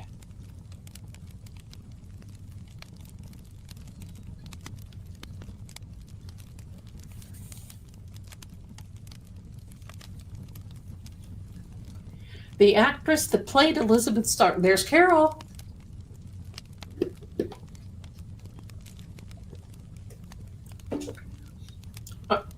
Melissa, me too. I'm going to tell you why. When you hear his voice, it is truly European, like Northern European. And it's not that I want to suck your blood type Transylvania. You know, it's not that. It is. Okay, yes. Great minds think alike. Joan Bennett is the winner. Joan Bennett is now. Joan Bennett was a very famous actress in her day and kind of did this for fun. She said there was a secret in Dark Shadows that no one really knew, but it was alluded to. What was this? Yes, Joan Bennett played Elizabeth Stoddard. Yes, certainly so. Joan Bennett had a sister that was absolutely adorable and hilarious, and her name was Constance Bennett. If you want to see Constance Bennett, you can go on Tubi. There's a movie with her in it called Merrily We Live.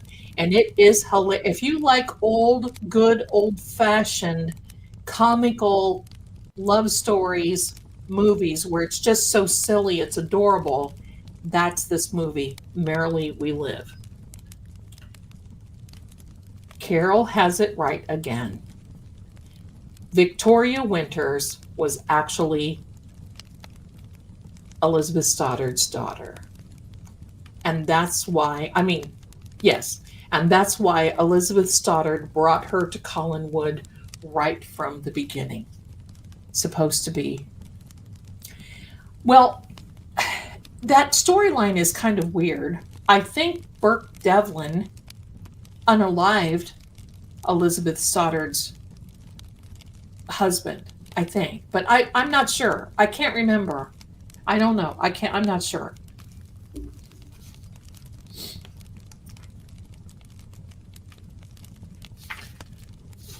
Let's see. What else? What else can I?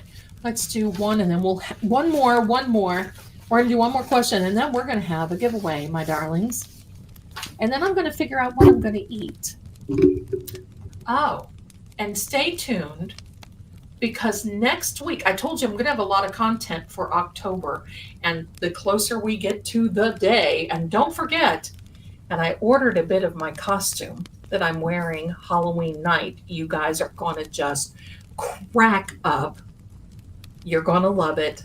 And I'm gonna tell you, this fingernail polish is a little hint. Now, this looks more orange than it is because I don't wear orange.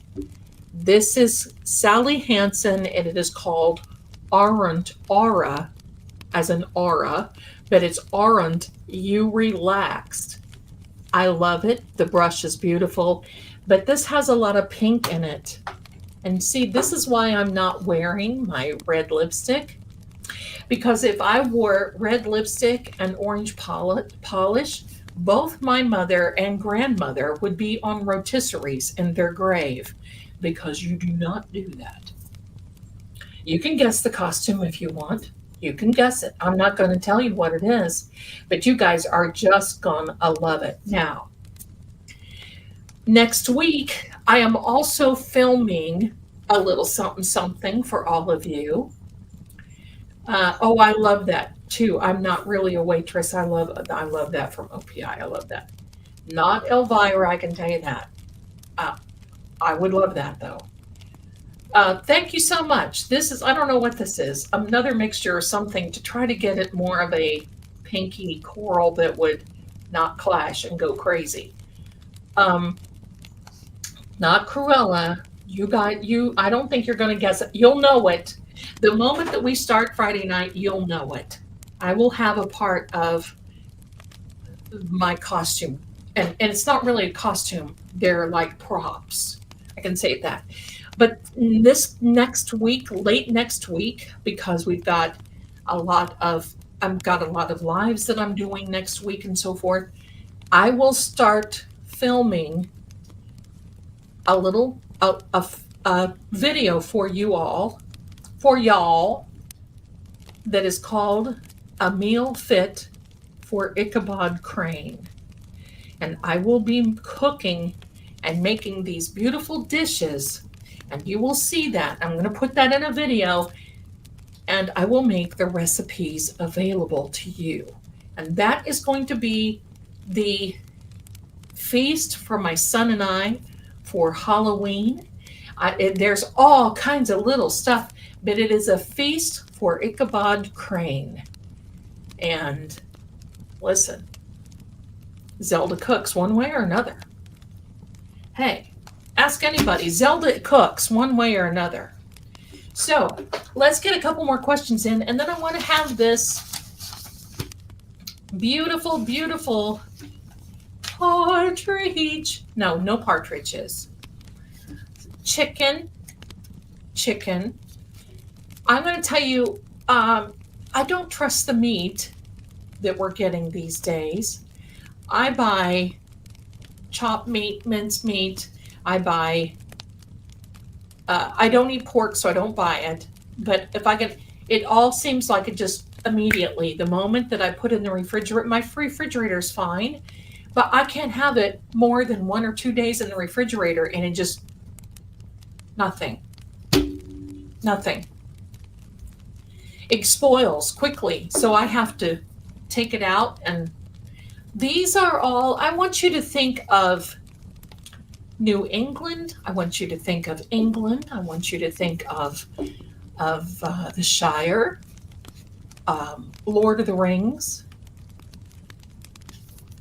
kind of thing. Maybe some porridges. Lots of goodies. You guys are going to love it. But just know, I'm not a foodie this is my thing. So what you see is what you're going to get.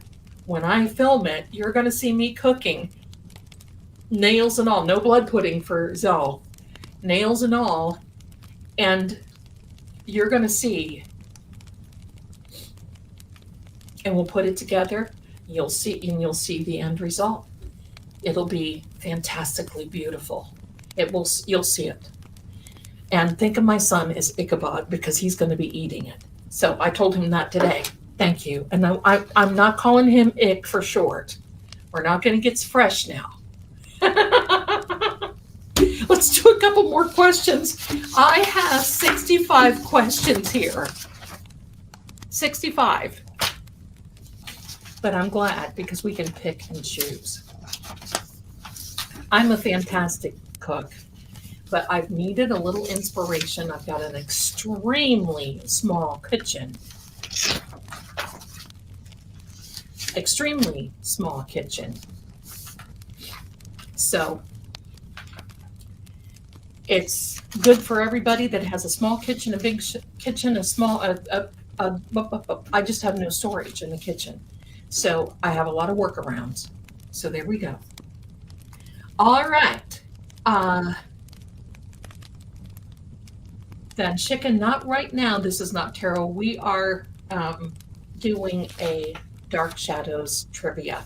This is the last question. What is the last question? Then we're going to have a giveaway. Let's see.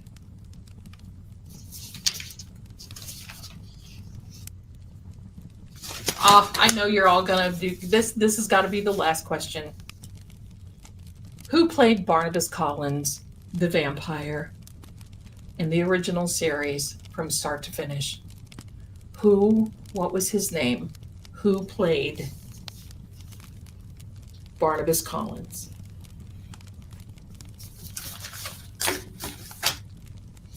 We'll give our homage to the Coffin Daddy.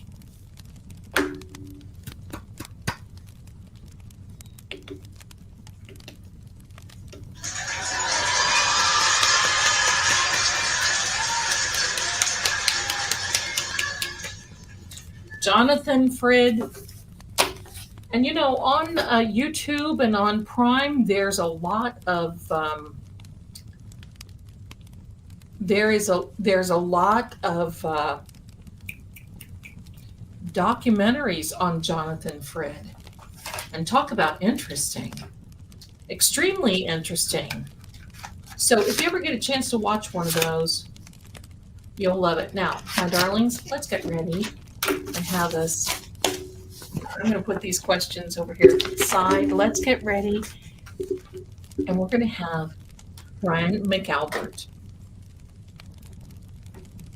Boy, we could come up with some jokes now, can't we, my friends? You guys, we're right. We're in this together. We're in this together. Listen, I'm going to be here. We're in this together. Listen, here's the message for those people. I will be here until I see you perp walked. That's my goal. I want to see you perp walked. I want to see the headlines. I'm going to give you a little something here before we have our I can't find it right off, but y'all know what I'm talking about. Right after Karen's trial, and they had the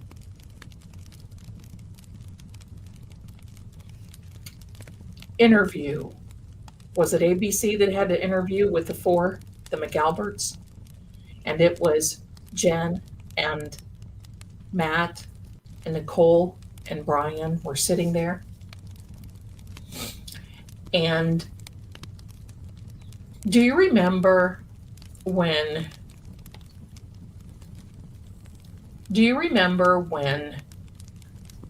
Brian Albert said, how could that be? And Chris, that's right. And Chris, I knew I forgot one. And Chris Albert, thank you. Do you remember when Brian Albert said, oh, well, how could this be?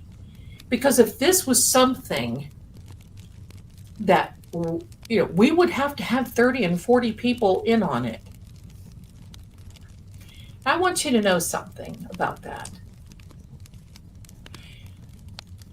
You can always tell a conspirator by the way they point out conspiracy. In my opinion, supposedly, allegedly.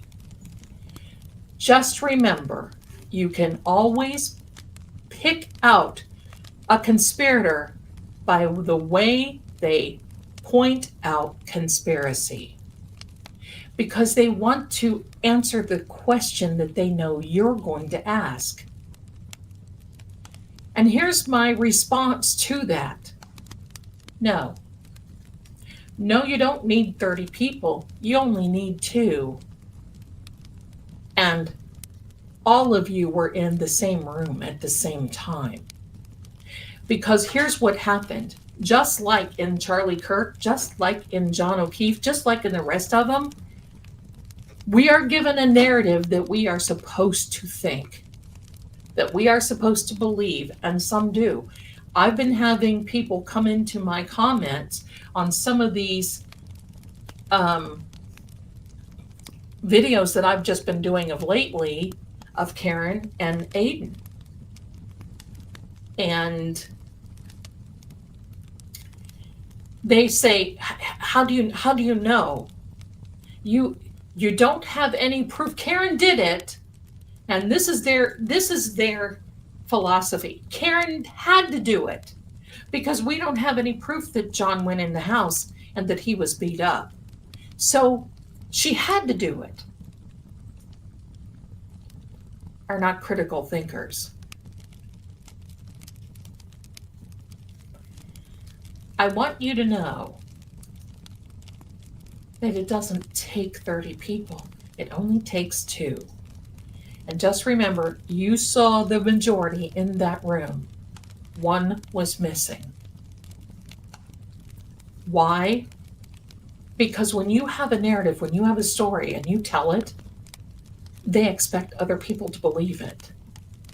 As in the police, the investigators, Agent Oobligada.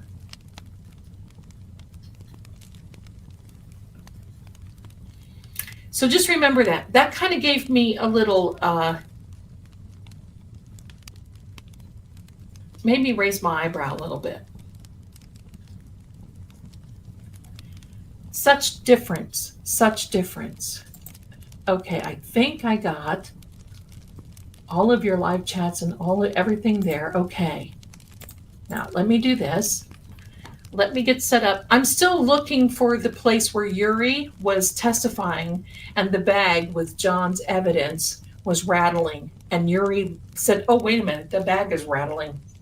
The evidence bag is rattling.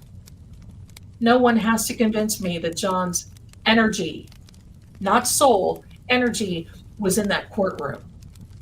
And his energy will still be around because this is not completed. The same with Charlie Kirk. Energy, souls are gone. Energy is here. Oh, that's right, ADHD. But he's a Boston cop. What do you expect me to do? Run outside? Yes. Yes. But now we have to pray a lot for Karen and a lot for Aiden. Because believe me,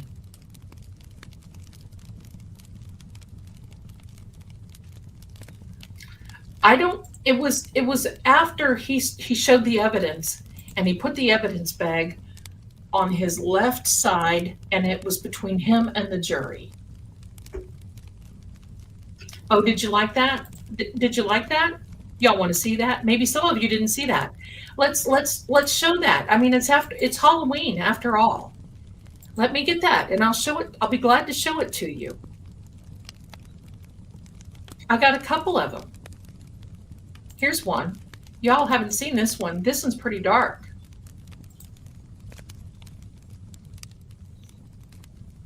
You like that? Let's see it again.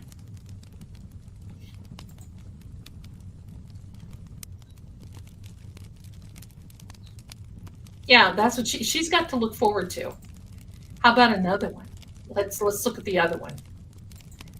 Let's look at the other one. Let's look at the other one. This is the one. And you know, I put this out there before I knew she had the voodoo dolls. Here's the other one. I dressed her up a bit. Here we are. Let's see it again.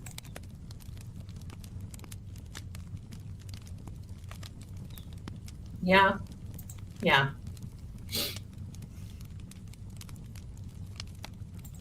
I'll be glad to do that, Maeve. That's the one. Yep, Groovy, that's the one. Aren't I so talented? Zelda, can you explain the difference between energy and the soul?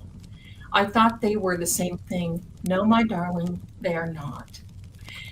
And many people think that, and I'm so glad that you asked. It's not a right or a wrong question. I'm just here to tell you the deal. We are made, we are our whole being, our whole body, everything around us is based on energy. Now, what we have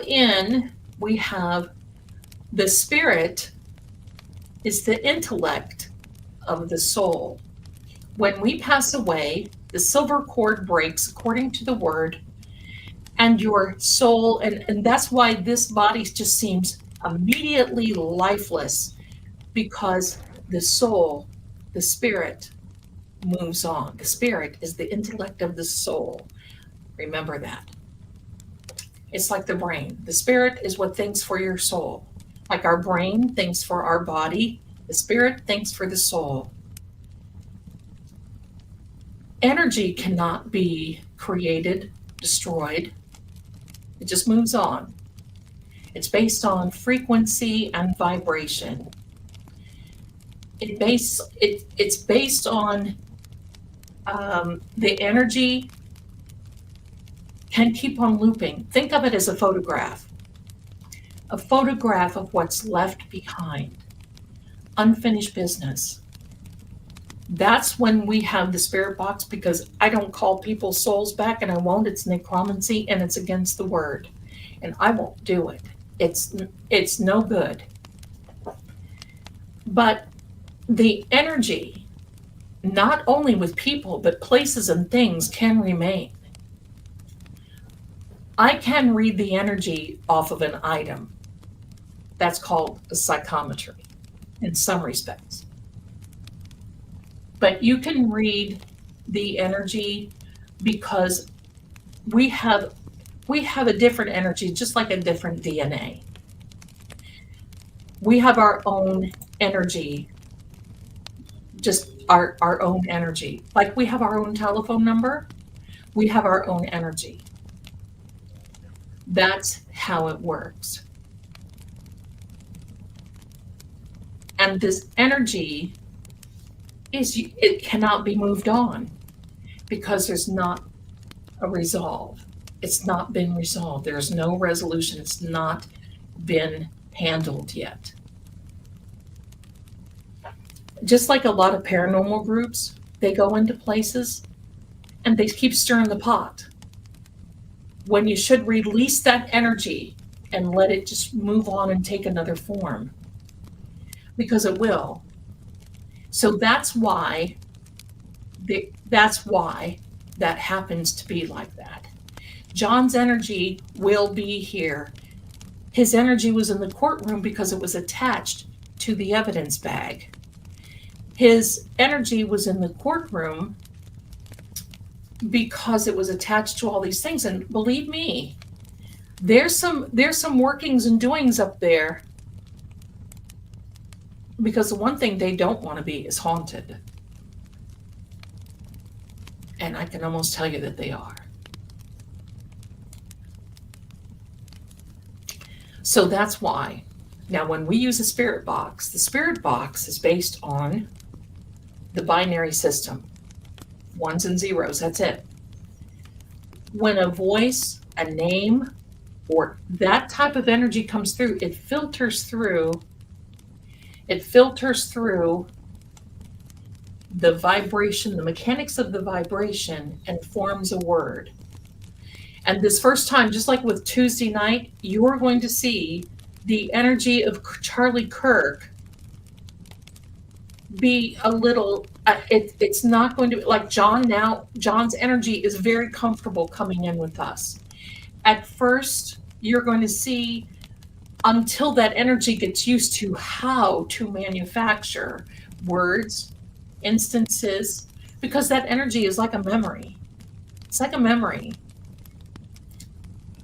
It will be able to then, the energy will be able to form words, all kinds of different things, okay?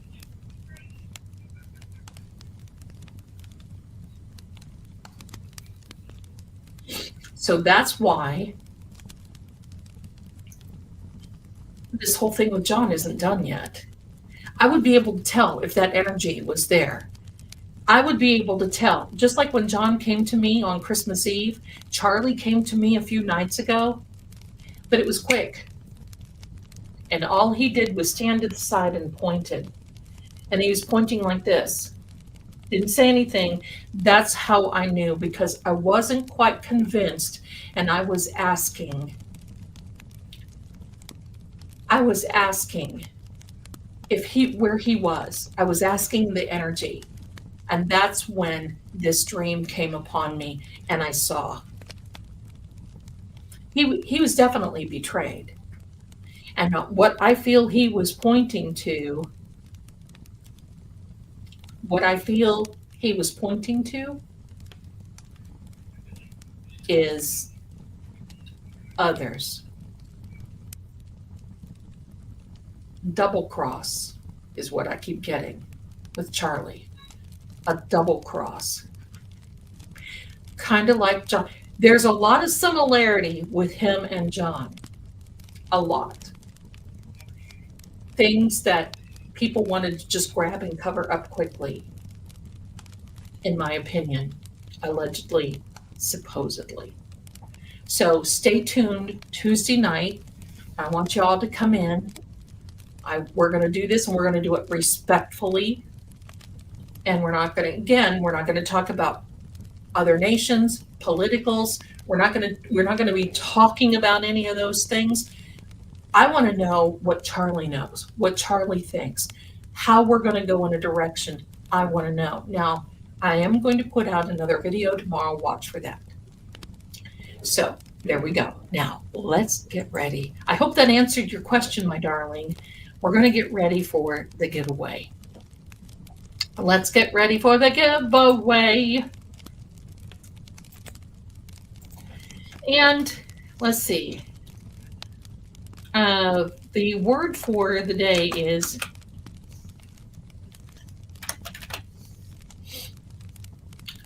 let me get you. Thank you, Valerie. I'm so glad you're here, my darling. Groovy, Cheryl, you're absolutely right. And I'm going to be talking about that on Tuesday. And if you're following any of my readings, I'm probably going to talk about it in the next one because of something that I did see with Charlie. So we'll see. We'll see. All right. So now let me share my screen. Here is the giveaway tool. And everybody get ready, because we are about to have a giveaway. And don't forget what the giveaway is. And there is the word. Put in the word in the chat, please. Hashtag vampire. If you'll excuse me just for one moment, I have to go replenish my tea. So give me that second. Give me that second. Let me see if I can put, oh, there's the giveaway, but let me put this up here first. Let me remove Barnabas. He wants to take over. There we go. Vampire, everybody. I'll be right back. I'm going to get more tea. Give me a second.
Keep going, everybody.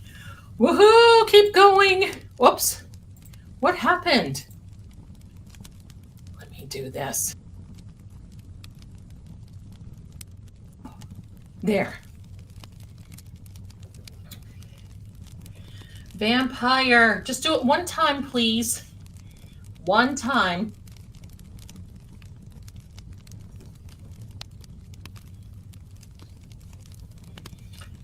One time, please, and then, because if you do it more than once, you get kicked out.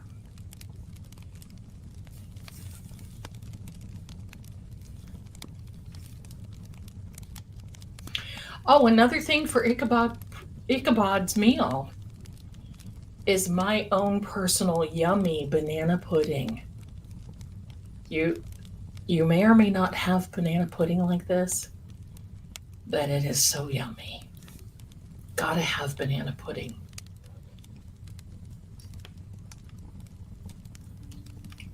I had to get more tea. Vampire, let's go.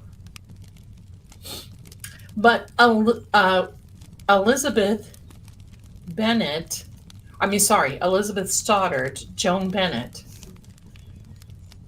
it is delicious, Patty. No previous winners, that's correct, but I haven't seen anybody in here.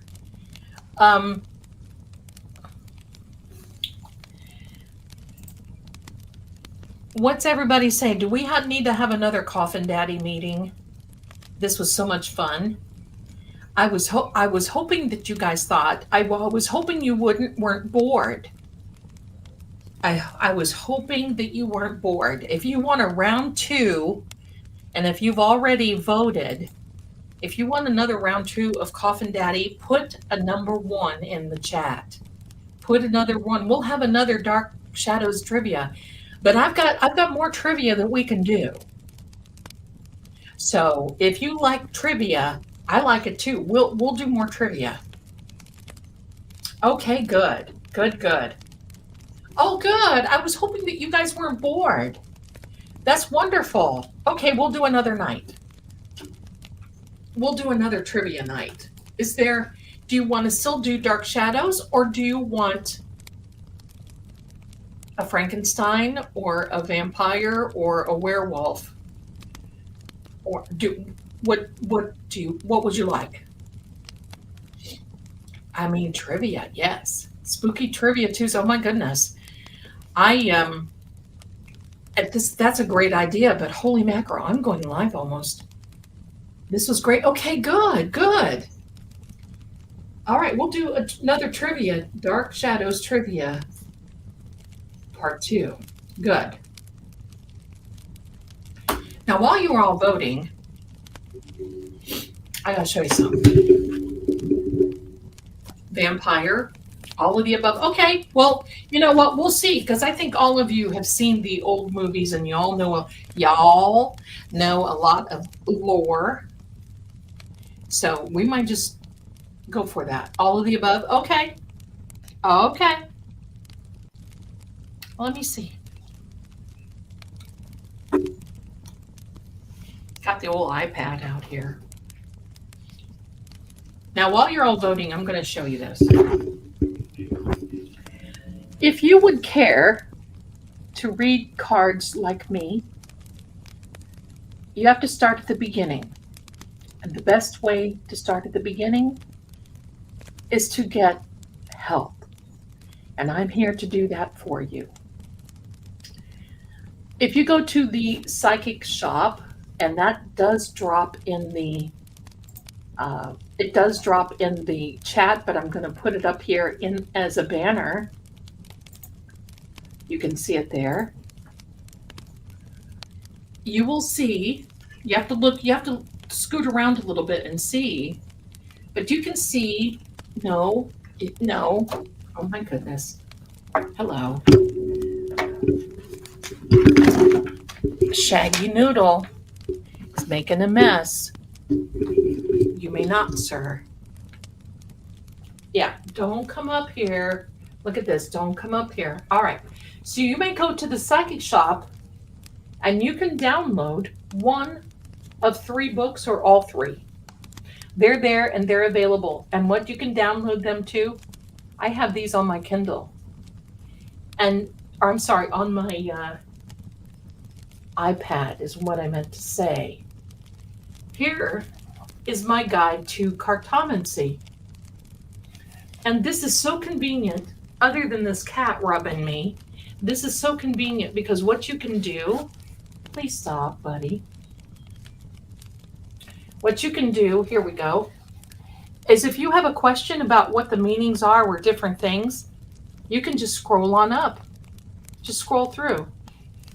Entries are, I think the internets are slow. Entries are slow. God is first.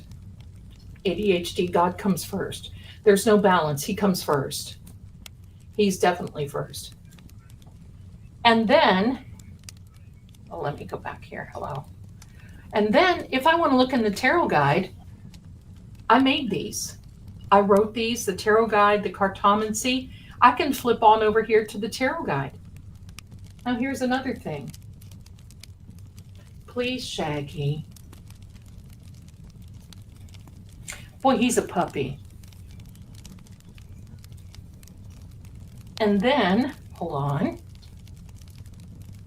Here is my guide to the hidden deck. If you want to read the hidden deck and all the meanings and tell you how to, so all of that is available in the Psychic Shop. You can be, if you want to download those, you can be, sir, pardon me, say goodbye. You can download those and be reading cards tonight. So I just wanted to let you know that. Now, if you're getting a video reading with me, just know that the growth with True Oracle and here, and you guys are so wonderful, that I am behind a little bit. And so try to be patient. I know the website says 72 hours, but if you can just be patient with me, please. That would be great. No, Turtle Boy, I don't know about anything about Turtle Boy. I'm sorry. So yeah, that's a struggle.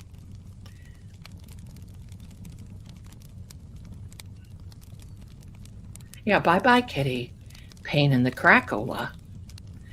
There we go. There we go. Okay. I think we're going to do last call. Last call on the giveaway. Please do me a favor. Give me a thumbs up. Subscribe. Make sure you hit the notification bell because you don't want to miss anything that's coming out. Because it's going to be a lot of fun. How about, my darlings? Let's do a drawing. Everybody, let's go. Here we are. Get ready. Look at all those names going by. Carol.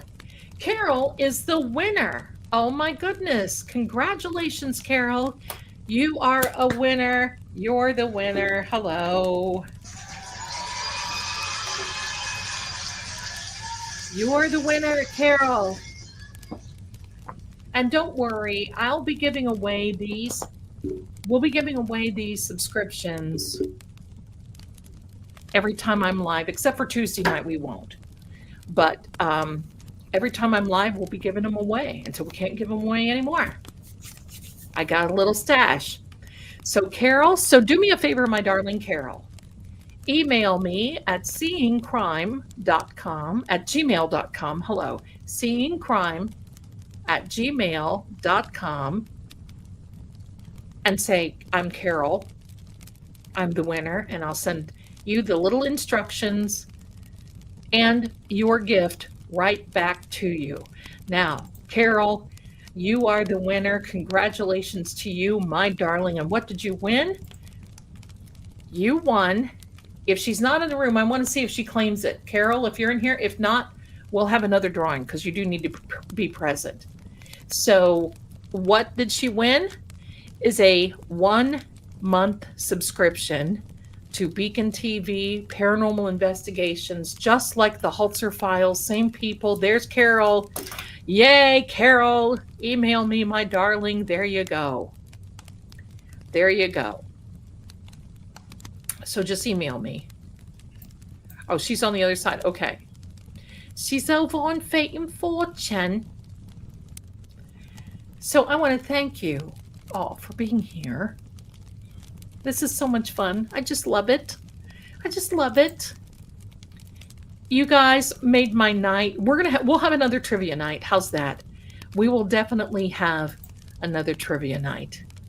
And I'll keep you posted. I'm so glad you guys liked this. I was a little concerned because I thought you were bored. I thought you were bored, but we'll have more because this is fun.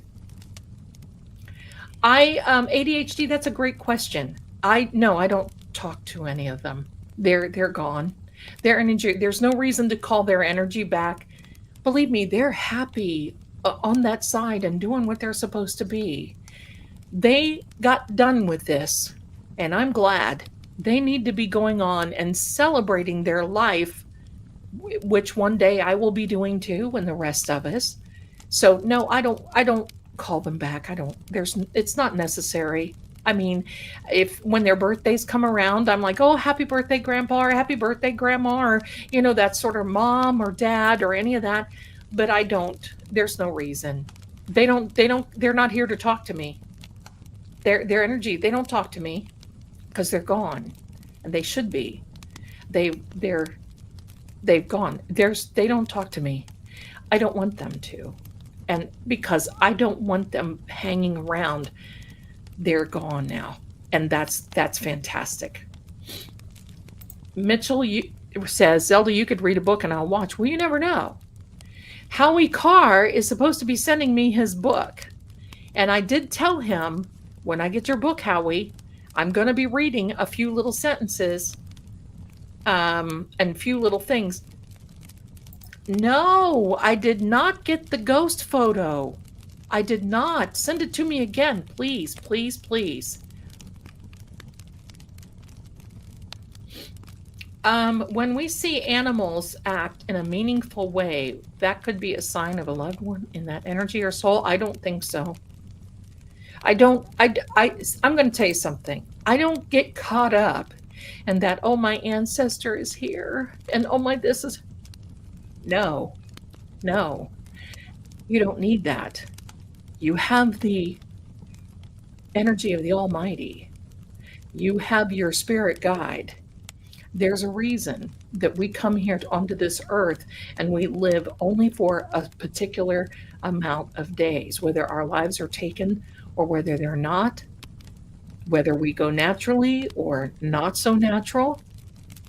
But we complete this phase of our journey and then we move on. Our loved ones are not supposed to be hanging around. That's not good. It's not good for you and it's not good for your loved ones. And not only that, you can't tell who they are. You can't tell. I've had people call me and say, my life is crap. Pardon me. Here we go. I always hold this because we don't want to see his bottom. Hello. I've had people call me and say,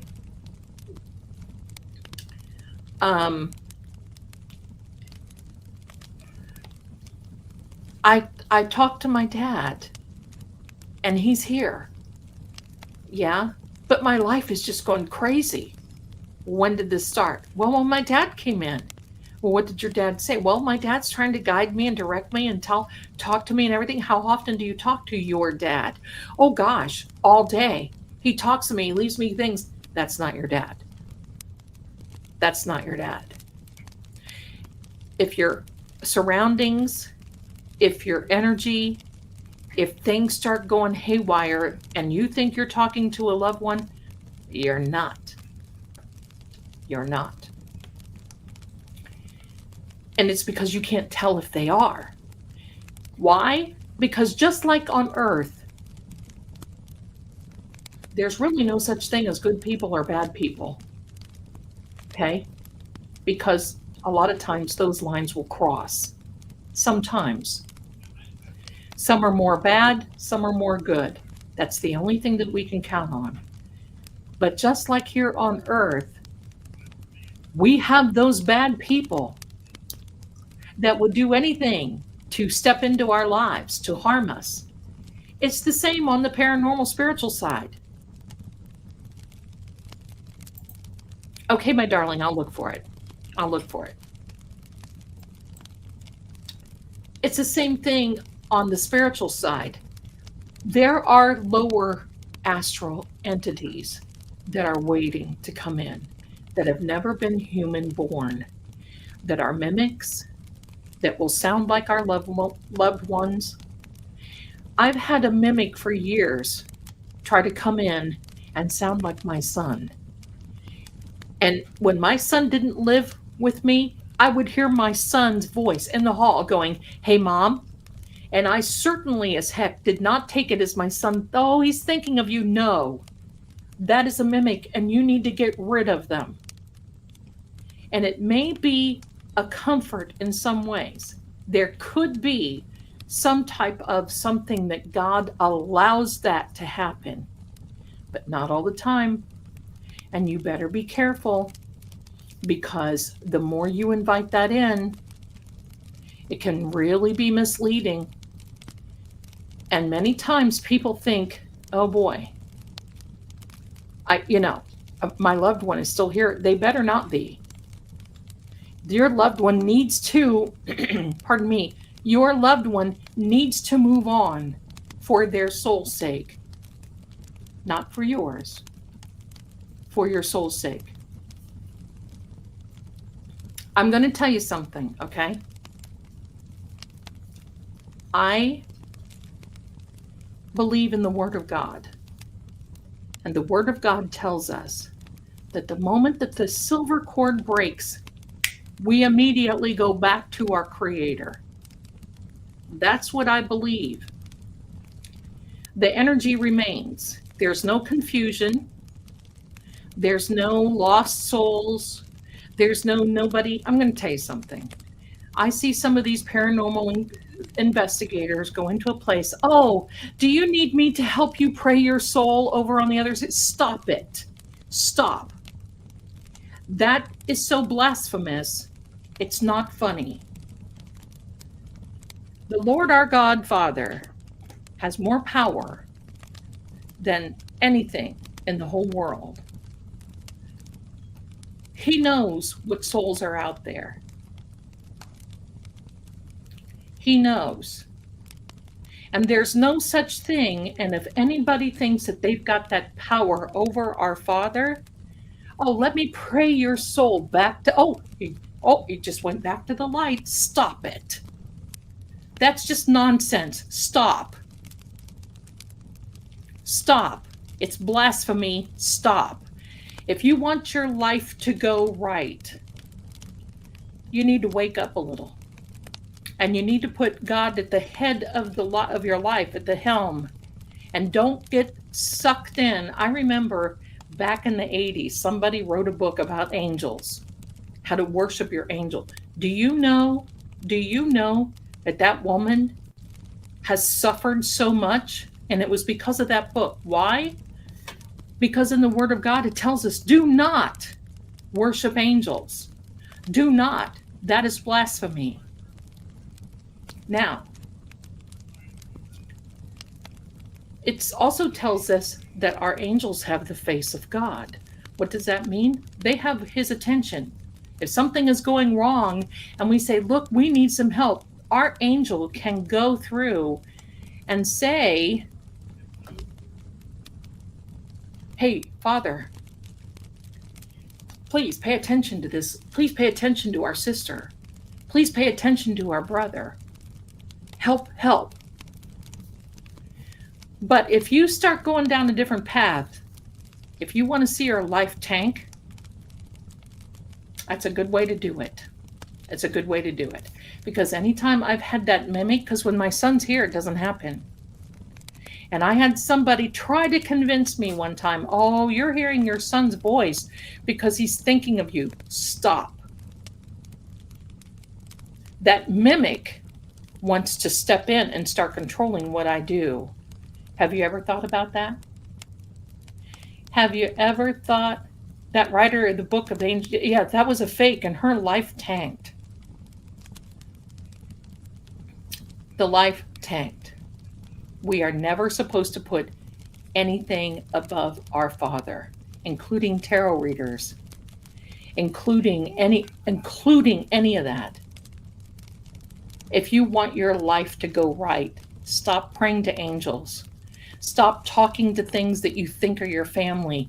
Your family have gone, and you need to rejoice And what you're doing is you're holding back that part. Yes, we miss them. Yes, we want to be. Yes, yes, yes. However, let's not be so selfish and want to keep them hanging here because they left for a reason. They're through with this flesh meat suit and they're ready to move on. That's what happens. It's borderline. That's right. Mimics are not the real thing. And I'm going to tell you that one throughout the years of my life when my son lived away from me, every day, hey mom, I would hear it at night and just bolt up out of bed. And instead of going, yes, son, don't be weak. Call those things out. Tell them to get out of your life. They're there to hurt you. They're there to cause havoc. They're there to cause harm, destruction. These things are lower astral born, and they are not born of the flesh, and they want to be involved. That's right. Sit down, demon.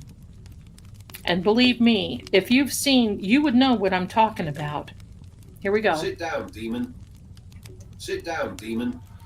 Haven't heard that for a little while. Pardon me, I don't mean to get on my soapbox, but I worry because if I don't worry, I get concerned. If you knew how many people contact me and say, oh, my grandmother's here and she teaches me and she's teaching. Stop ruining your life. We're not supposed to call them back, and we're definitely not supposed to hold them here. And if you don't believe me, read the book of Samuel, where it is the witch of Endor, where she calls back a soul, and the soul stands in front of her and says, why did you call me back? Why did you do that to me? Why did you call me back? It's so stressful here. I don't want to be here. I was happy where I was. Why? And that's what you have to ask yourself. When our mindset changes the moment we leave, we're no longer of this world. So when we leave, our families are not worried and concerned of us because they know instinctively we're going to be okay. And we're going to be reunited with them one day. Yep. I'm going to say this, and then I'm going to answer a question of Lori. Do you remember in Practical Magic where Sandra Bullock's character's husband is unalived? They had a beautiful marriage, 2 beautiful little children, and they had this grimoire, this tome, this book. And she went to get the book and she put it in front of them and said, bring him back. Do it now.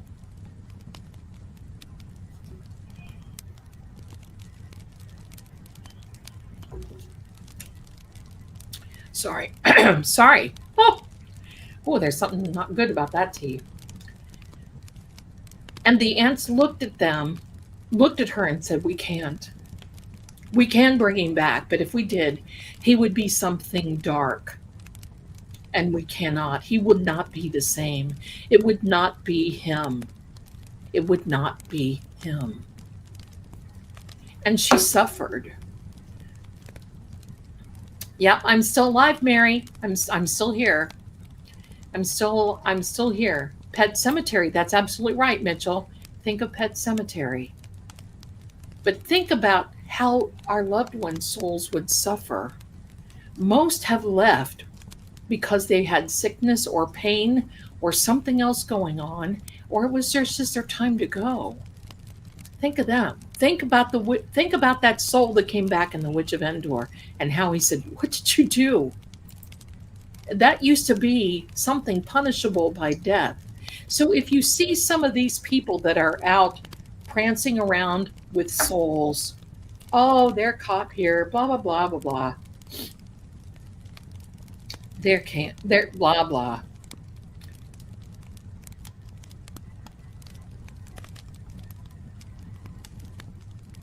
No, no. I'm going to tell you something. I've had demonologists come to me and give me heck about, who are paranormal investigators, give me heck about reading tarot. Okay. And yet they're out prancing around and saying, oh, look, I just prayed this soul back to heaven. Stop. Stop. You think you're that big shot? You're over and above God? Stop.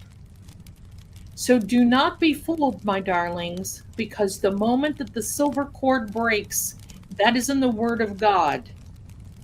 The moment that silver cord breaks, you go back to our Creator. And don't buy the crap where somebody sold their soul to the devil. That's part of the lie that the devil tells us. Because you can't sell something that you don't own. You don't own your soul. The Creator, God Himself, owns it. That's just another lie that the devil tells to get you to do his bidding and to do what he wants, and he's going to let you down to begin with. Think about that. Think about the devil prowls around to steal and destroy. I also want you to think about a little bit of food to think about. There's going to be two antichrists. But in the book, in the Greek, in the Chaldee, the original word is not anti. The word is instead of. If you study the manuscripts, and you know in the word it says to study to show yourself approved. If you study the manuscripts, you're going to see, you're going to see where it says instead of.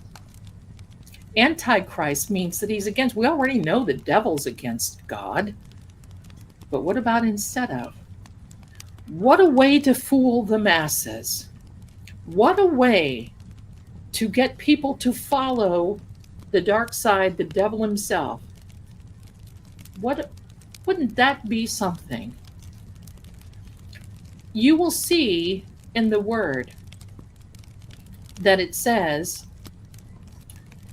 that the Christ coming down from the heaven on a white horse has toxon on its bow, like bow and arrow. My darlings, toxon in the Greek is toxic. Think about in the word, in the book of Revelation, it says, there's a great war in heaven between Michael and the Antichrist, who has been held. He's held. It's his dominions down here that is doing all his hellish work. You ever hear, get thee behind me, Satan? Well, he sure did. That was a command from Christ. But there's a great war in heaven between Michael and the devil himself, and the devil will be kicked out. And he comes to earth. Where is he going to land? In Israel. And everybody, he's going to fool everybody. Because that's just petty how the devil is. And he's going to pretend like he's the Antichrist.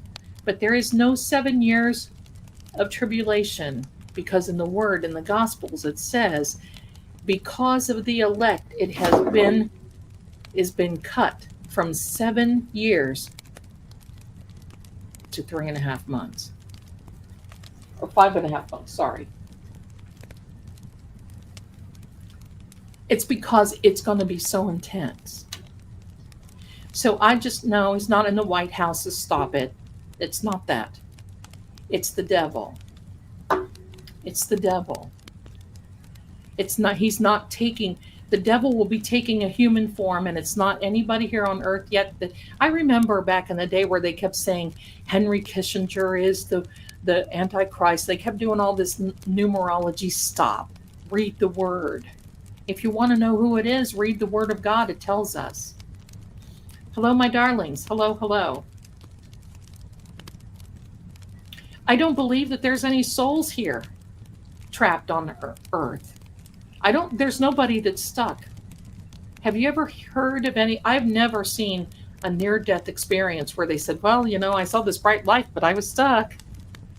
You might get oriented for a few seconds. See people, see yourself, whatever, but eventually you go because you can't help it. Now, people ask me, okay, I'm going to tell you this. This is PD, Paranormal PD. Say hello. There he is.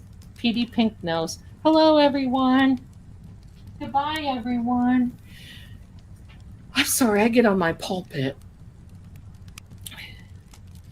Ow. Stop. Sorry. There are no souls that are stuck. And let's not stick them. Let's not make sure they stick. Because they need to be gone. Because that's the way it is. That's the beauty in it.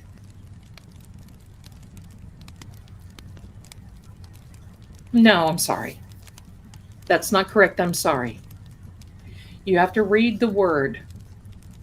The Antichrist will come down when there is a war in heaven, and Michael and the devil, and Michael kicks the devil out of heaven. Yes, he is being kicked out. He will be kicked out. And when he does, he's going to come in a big flash and pretend he is Christ. That's why it says, talks on. I do read the word. I study it and I teach it. Absolutely, I do read the word. And when we leave here, we don't go immediately to heaven or hell. We have to go through a judgment. So we go through what's called paradise. We go through the gulf. Read about it. Luke chapter 16. The good go here, the bad go here, until the great white throne of judgment. Yes, no, I don't read it with tarot cards, my darling. God is love. No, I put God first. Don't start anything. Don't start anything. Well, EVPs will say they're stuck because we're talking to energy. So if the energy of a situation, a person, a place is stuck, it'll say that it's stuck. That's it.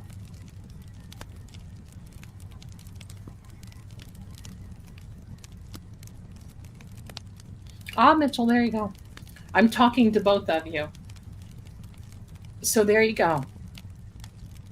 And just so you know, there's a lot of divine energy, Hebrew, words of God, references to the 4 Gospels in the tarot. So there you are.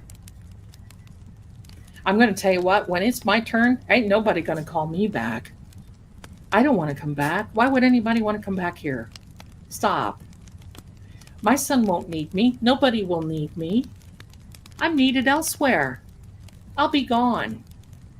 I'll be gone. And I'm going to tell you what the bad rap about tarot is, okay?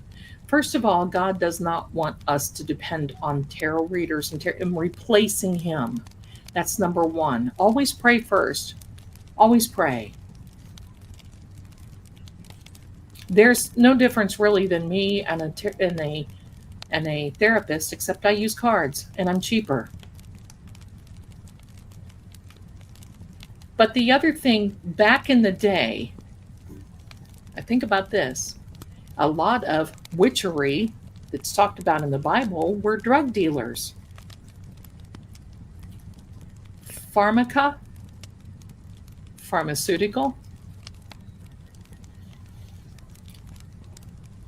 misleading the masses. There are some people that have a hard time about tarot readers, but I'm going to tell you what's the difference between me and a pastor that's not telling the real word of God? What's the difference between me and a priest that does things that he shouldn't be? Is it just because they're called a priest or a pastor or a teacher? So what's the difference between me if I choose to tell the true word? And I can tell you right where all these places are that I'm talking about.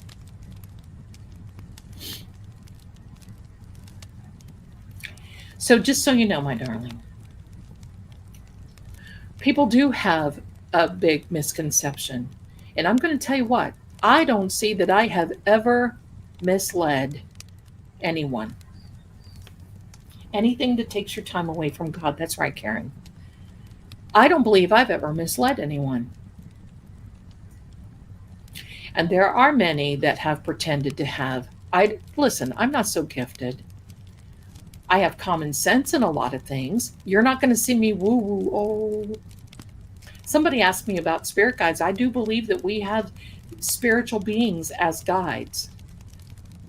But you know the unfortunate part of it? There are so many that talk about these things. It sells books, just like soul, your soulmates, and I have a very hard time. I have an extreme hard time with these woo-woo people out here selling books talking about soulmates and what every soul is a mate, my darlings. You just got to find the one that goes with you. That's it. And that puts us on frequency and vibration stuff. That's, whatever. So sorry, I don't mean to get into that. Thanks, Lloyd, for that, because I thank you very much. What's the difference between a prophetic word spoken in church building and a tarot reader? Well, I'm going to tell you something. Some tarot readers will mislead. And I'm going to tell you this. Something that have I a long time ago, but I worry about teaching the correct. I worry about teaching the correct word of God. I don't want to be. I'm not that person. And if I can just give you little drips and drabbles and stuff to be here, that's exactly what I want to do. That's discernment is key. That's right. My detective. Look at detective 1111, and she darling, and look at that. I love it. Hi there. Thank you. Thank you. Oh, thank you, my darling. Thank you. Did you? Let me see. I'm not getting any notifications. Hello. Oh, you did. Thank you. Thank you, my darling, for your generosity. Thank you. Thank you. No one can serve two masters. That's absolutely correct. And I'm going to tell you this. If God told me tonight, look, Zelda, stop with the tarot. I've got another direction, then I would.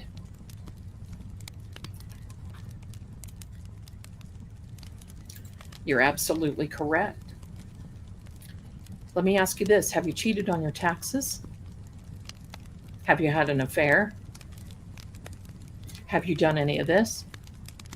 Such practices of divination. Have you looked into the scripture? Who wrote that book? Do you know what the sorcery really is?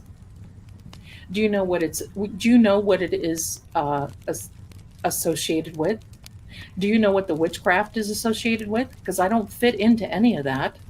Do you know what that is?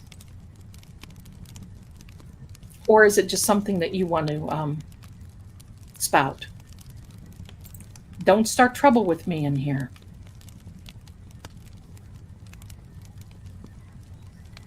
Because I'm here to teach. And if you ever read about the book of John, it says, you know what, you can do some things, but when you bring someone in, then sometimes God overlooks our sins. Not one of us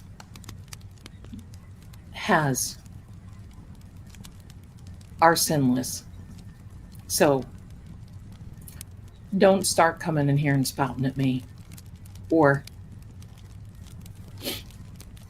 if you want to do that, just go get your own channel. You can mislead people all you want to and come at me all you want to. But I can tell you this, I have never set out to influence, manipulate, or mislead anyone. And tell me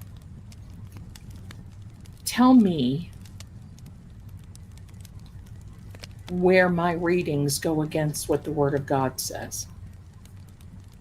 In fact, I'm going to ask you this. What was the last, thank you, Captain. What was the last time, probably still can watch, when was the last time you went to a pastor and they told you were going to fly away to save your soul? Do you know that rapture is not in the Bible? And did you know that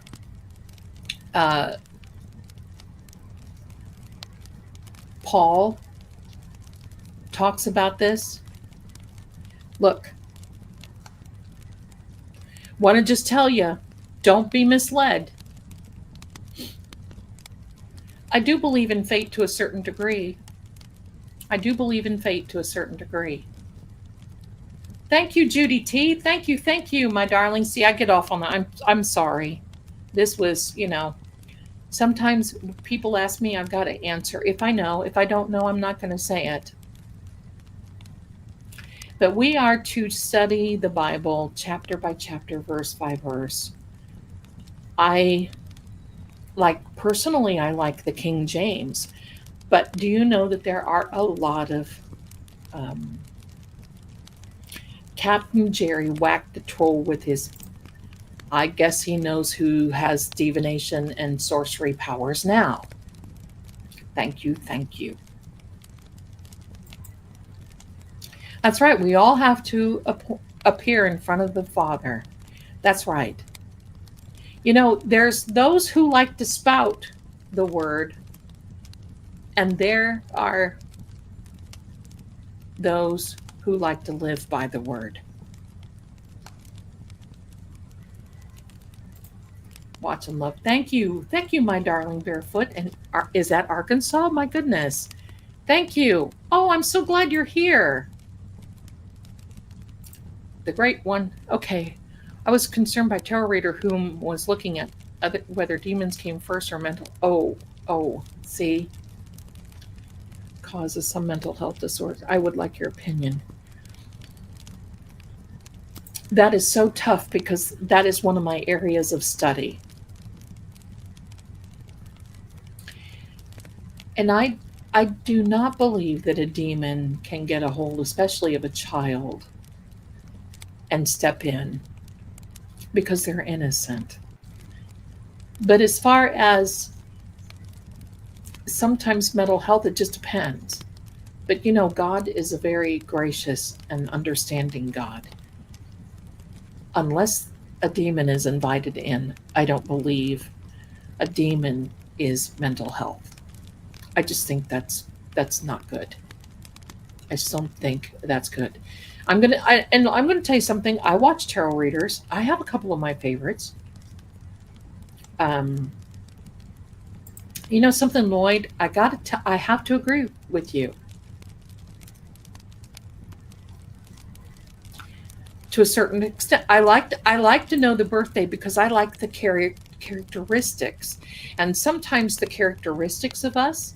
But as far as for divination, I have questions because when you think about this, we are a part of our parents.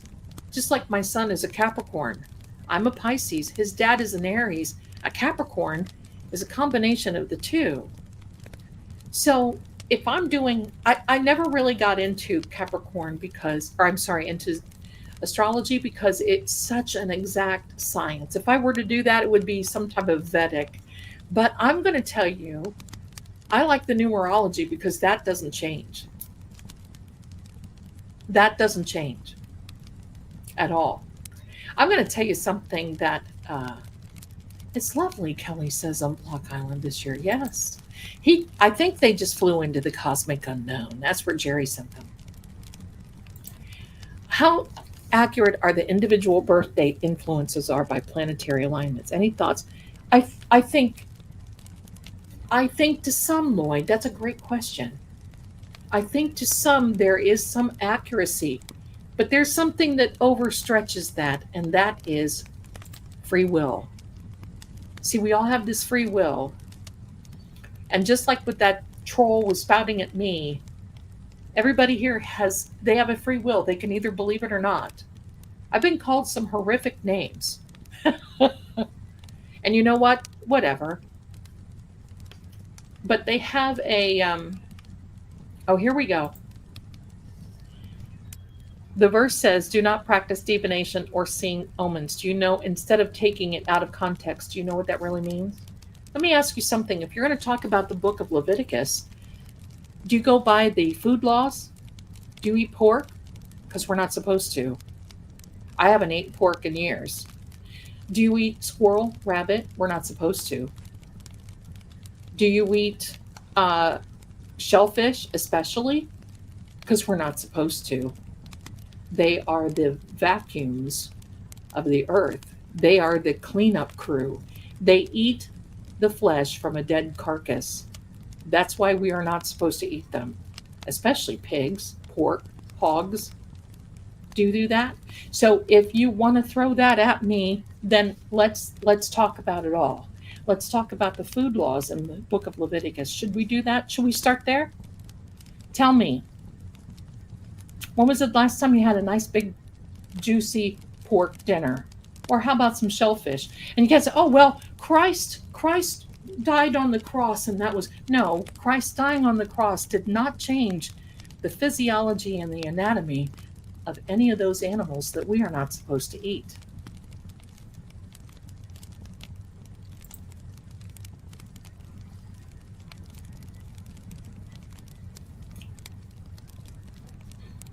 So there you are.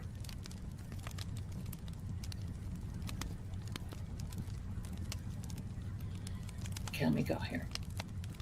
All right.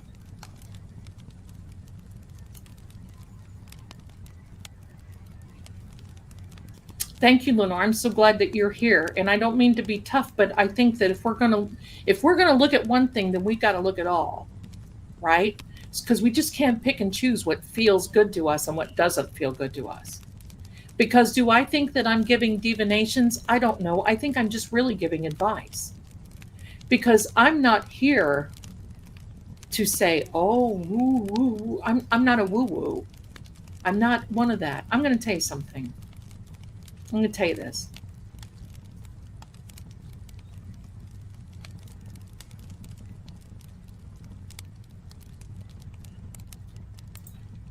Okay, I get it.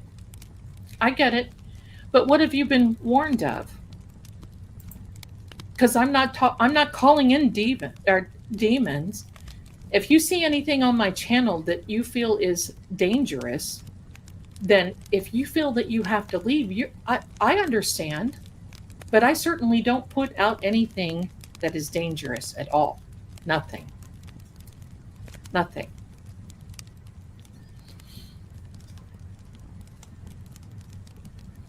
I agree, Lloyd. I agree. And me being a Pisces, I know that it does have a big influence. But I also know that free will has a big, and free will can get you in trouble over a lot of things. There you go.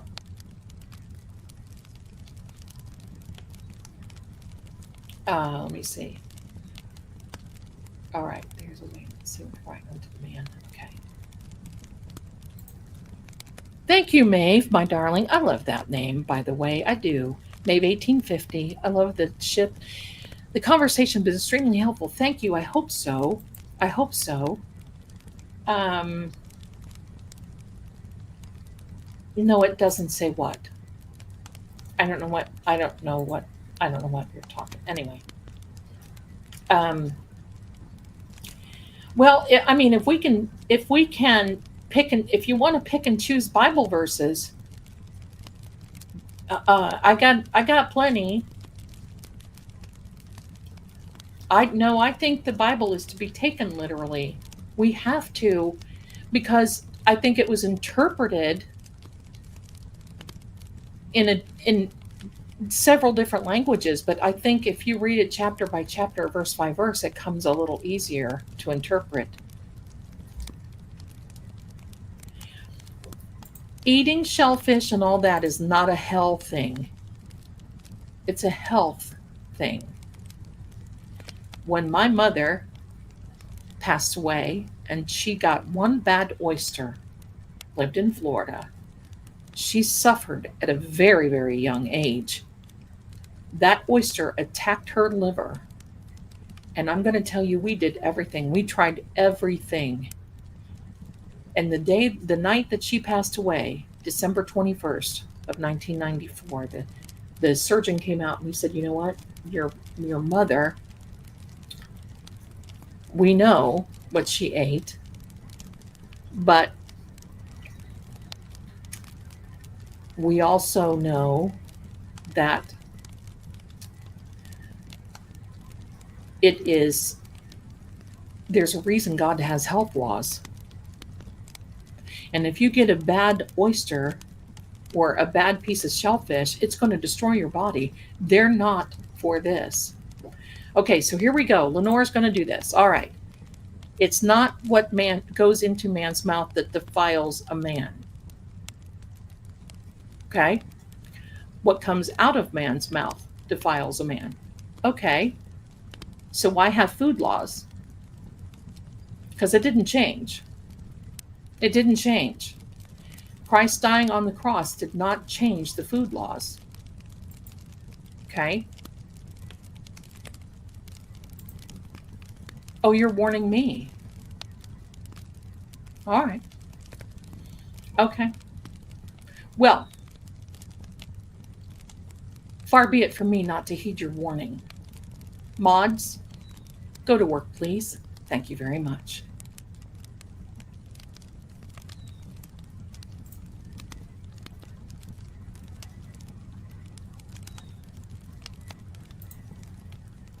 Boy, this Lenore, are you pushing the envelope? Are you? What about you?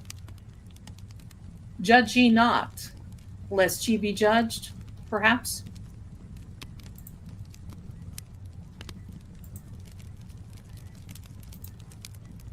There we go. Goodbye.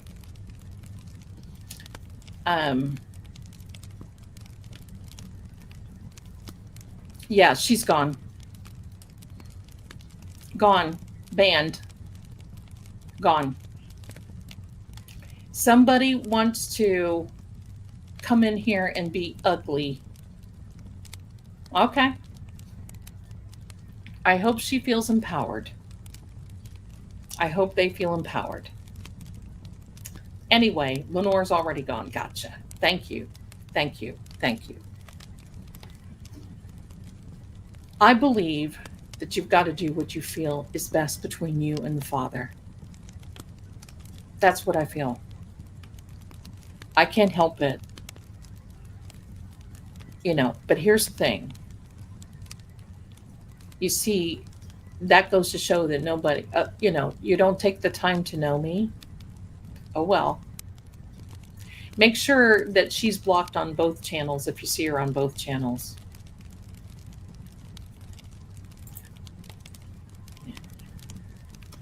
And other people bother on it. Oh, it's because they don't have anything else to do, Kelly. I don't believe we are supposed to take the bot. Oh, whoa, careful. Often can seem to defy itself. Careful. After all, it was written by men. Careful. Okay, Groovy Cheryl. Careful. Careful. Because you don't want to get caught in that trap. You don't want to get caught in that trap of, well,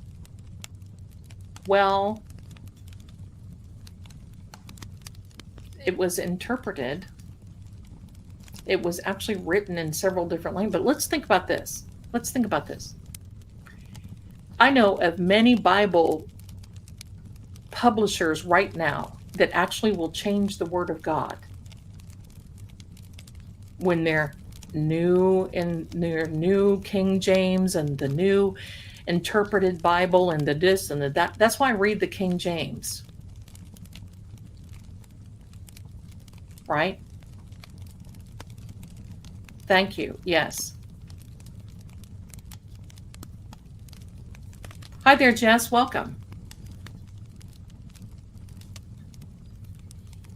But be careful. There are so many. The Schofield Bible, be careful. Be careful. Oh my. Think about these pastors that mislead. Think about the Bible publisher. People say, oh, well, I got a Bible. Good for you. I can point you out right now some of the discrepancies in the Bible that you better carry. Oh, okay.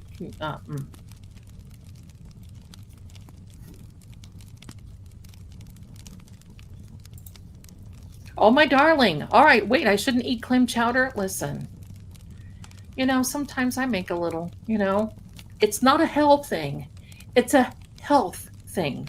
That's why we're giving, that's why we're given health food laws, because we need a guide.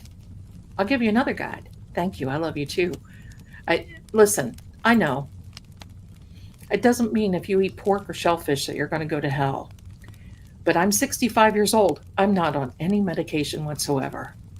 I take a ibuprofen every now and then. That's it. I don't have high blood pressure. I might need to lose about 20 pounds or so. But beyond that,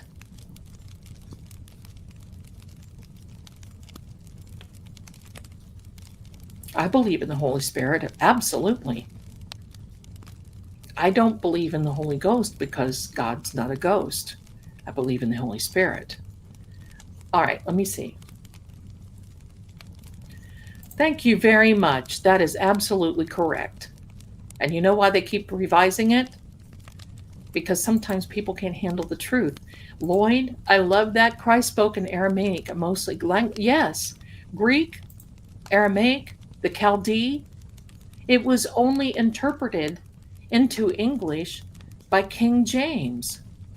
And then if you look at the original King James Bible, in 1610, the original King, in the first page it says, look, we've done our best. He got interpreters from everywhere, but it says, we've done our best. I think it's just a way, I like to say Holy Spirit, okay? That's just my preference. But King James pretty much says, thank you, Binge and Crimes and Not, there you go.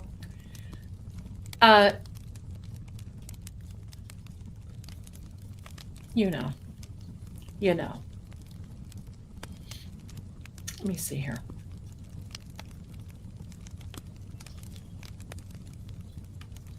No, that's right. You're absolutely right. That's why I read only the King James, because, but anyway, I'm telling you about King James interpretation. He said, look, you've got to pray about this. You got to pray about it. It's left between you and the Holy Spirit. If you don't feel that something that you can interpret, you got to pray about it. I really didn't start studying. There's a difference between reading and studying until 1994. And then it was like, whoa, wake up call. Because a lot of these pastors teach, you go to this big seminary school. I call it cemetery school.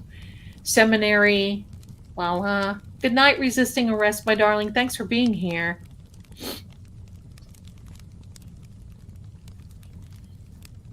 Thank you, my darling. And that's why God gives us the food laws. Because he knows the pigs, the shellfish, those other are here for the cleanup crew. So there you go. There you go. You have to, a lot of this will come when you can digest it and accept it. There you go.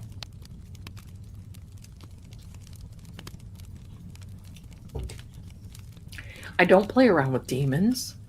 I don't and I don't have voodoo dolls sitting on my coffee table. So what's the difference between me and someone who has voodoo dolls sitting on their coffee table? Me, who wants to see the best for everyone involved.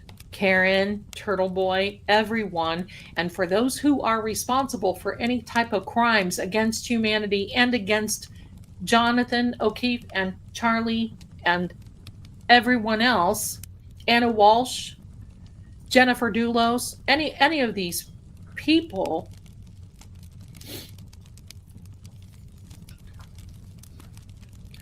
that's what I want. That's what I want.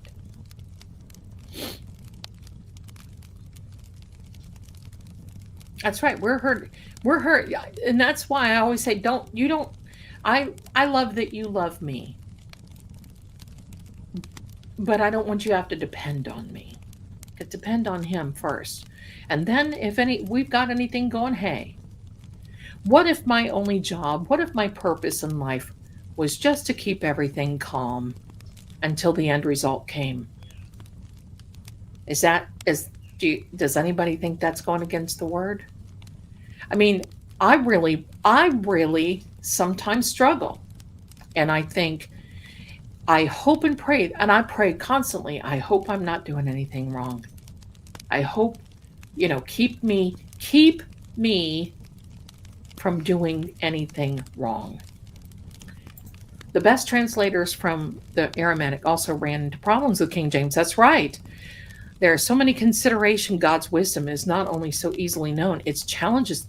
Thank you, Lloyd. Thank you very much.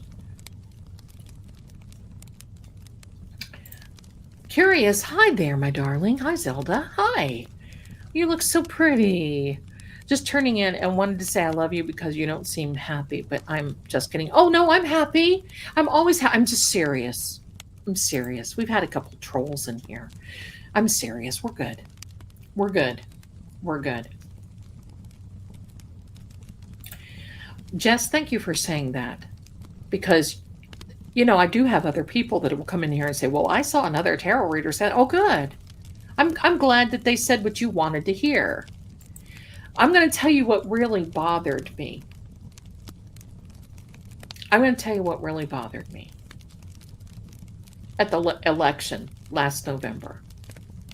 I can talk about that. It doesn't matter what party you are. I wish well on everyone. Okay?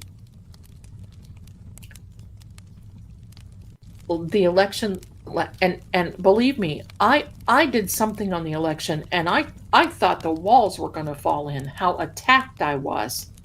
So, okay, I cut off the comments.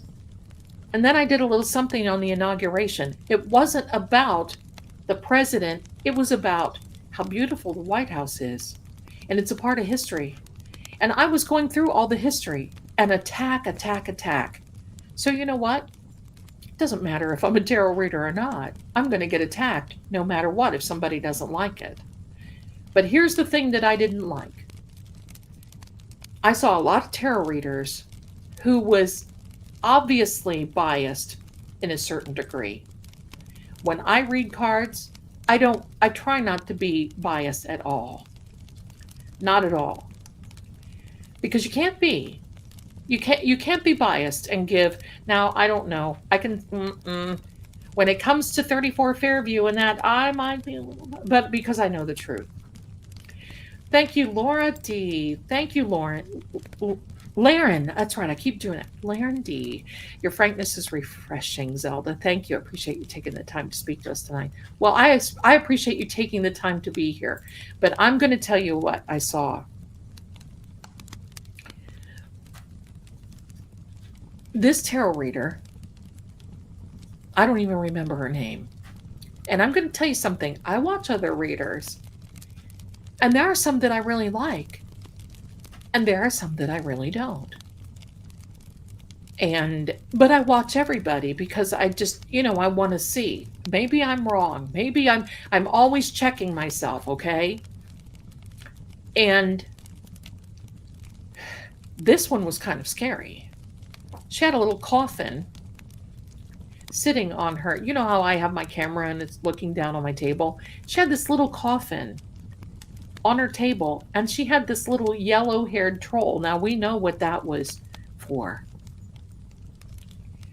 And they all were saying, happily, that the president would not be inaugurated because he would be unalived, and they would celebrate that. I wouldn't have been able to celebrate any of that, no matter who it was. If it were past, it doesn't matter. You don't celebrate what kind of tarot reading. But respectfully, I don't call people out. I don't troll in their chats and say, "Oh, you wrong. You wrong." Because we all have to come to a conclusion one way or another ourselves. I am surprised that that reader is still on the tubes of you, because it was very obvious what she wanted, and she was taking these little stakes and everything and pushing it into this coffin, and people were cheering in the chat, and I'm like, what is this? This is not even entertainment. This is just borderline. I mean, it was one of those things that I was disgusted. So if you want to know the truth, I think that's the type of tarot reading, the type of divinations, because those types get you to follow them for this, and they won't let go of your soul, and they use you and they manipulate you, and that's what I think. Okay. I didn't get to vote the first time since 1980 because they wouldn't let me out of the hospital. Oh, honey, I'm sorry. Lloyd, my darling, I was amazed at how accurate your Kirk reading was. I kept up with the very current news from the collective analysis, and your first reading of Kirk's energy being hesitant is right on. Thank you. Thank you. It's all about interpretation, my darlings. It's all about interpretation. And yes, I watch the news, and people get mad and say, "Oh, I saw those Charlie Kirk videos, and you just got on and said everything that." No, if you really watched, you would see that I'm asking questions about it. And tomorrow I'm going to be asking some more questions, because my inner self does not feel good. There's something wrong. There we are. Speak it, Lady Zelda. This is so true, and I witness it too. Your gifts are not meant to be biased. They should be rooted in truth. Thank you. Thank you. Thank you. The fire sound is giving me the fear of God. Turn or burn, Mitchell. Listen, I believe that God has a wonderful sense of humor, because if he didn't, but I don't want to, listen, here's the thing. People look at me, they think, "Oh my gosh, I'm afraid to come to your house. I bet you have demons sitting and playing cards at your table." And no. I've had people come into my home before and say, "Oh my gosh, I feel like your home is humming." And in a good way, like an even frequency. Because even when there's some upsetting things, if my son has something upsetting, if I have something, we can control it and not invite that thing in, because that can make it worse. You can control that type of thing. I want you to come Monday night to Manifestation Monday, because you guys are going to be blown away with what I have to show you. It is so amazing. I have just been wonderful, just wonderfully pleased. I love it. Okay. Spicy Dame. Oh, I love that name. Speaking of today, I almost got run over in the crossroom. I wore my MAGA hat first time in 4 years. Oh, honey, I'm sorry. I don't believe in that stuff either. You should be able to wear your hats, for anybody, any side, anybody. There's been things that sometimes in the past that I don't agree to, but you don't get nasty. What the heck? Running over this Spicy Dame, what is that going to accomplish? It won't change the narrative. It won't change who's in the White House. It won't change. So these people that want to do that on both sides of the aisle. I don't like the ones where you don't see the cards. See? People are like, "I want to see you." No. I want you to see the cards. That's when I read for you. I put the camera on the cards so you can see. That might be called manipulation. I call it demonation. That's right. That's right. Oh my gosh, Karen, I'm so glad you're here. You wrong, Higgins. I love you. All your jokes, like the dolls on the table, cough, Jen. Right, right. And I got to tell you this. I was told today that one of my readings resonated with some people. I'm not going to mention because it's a private thing, but it was with people that I thought were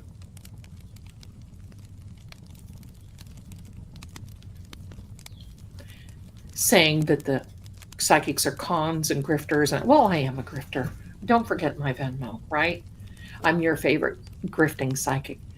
But it made me feel good that that person came to me. So those things happen. It happens.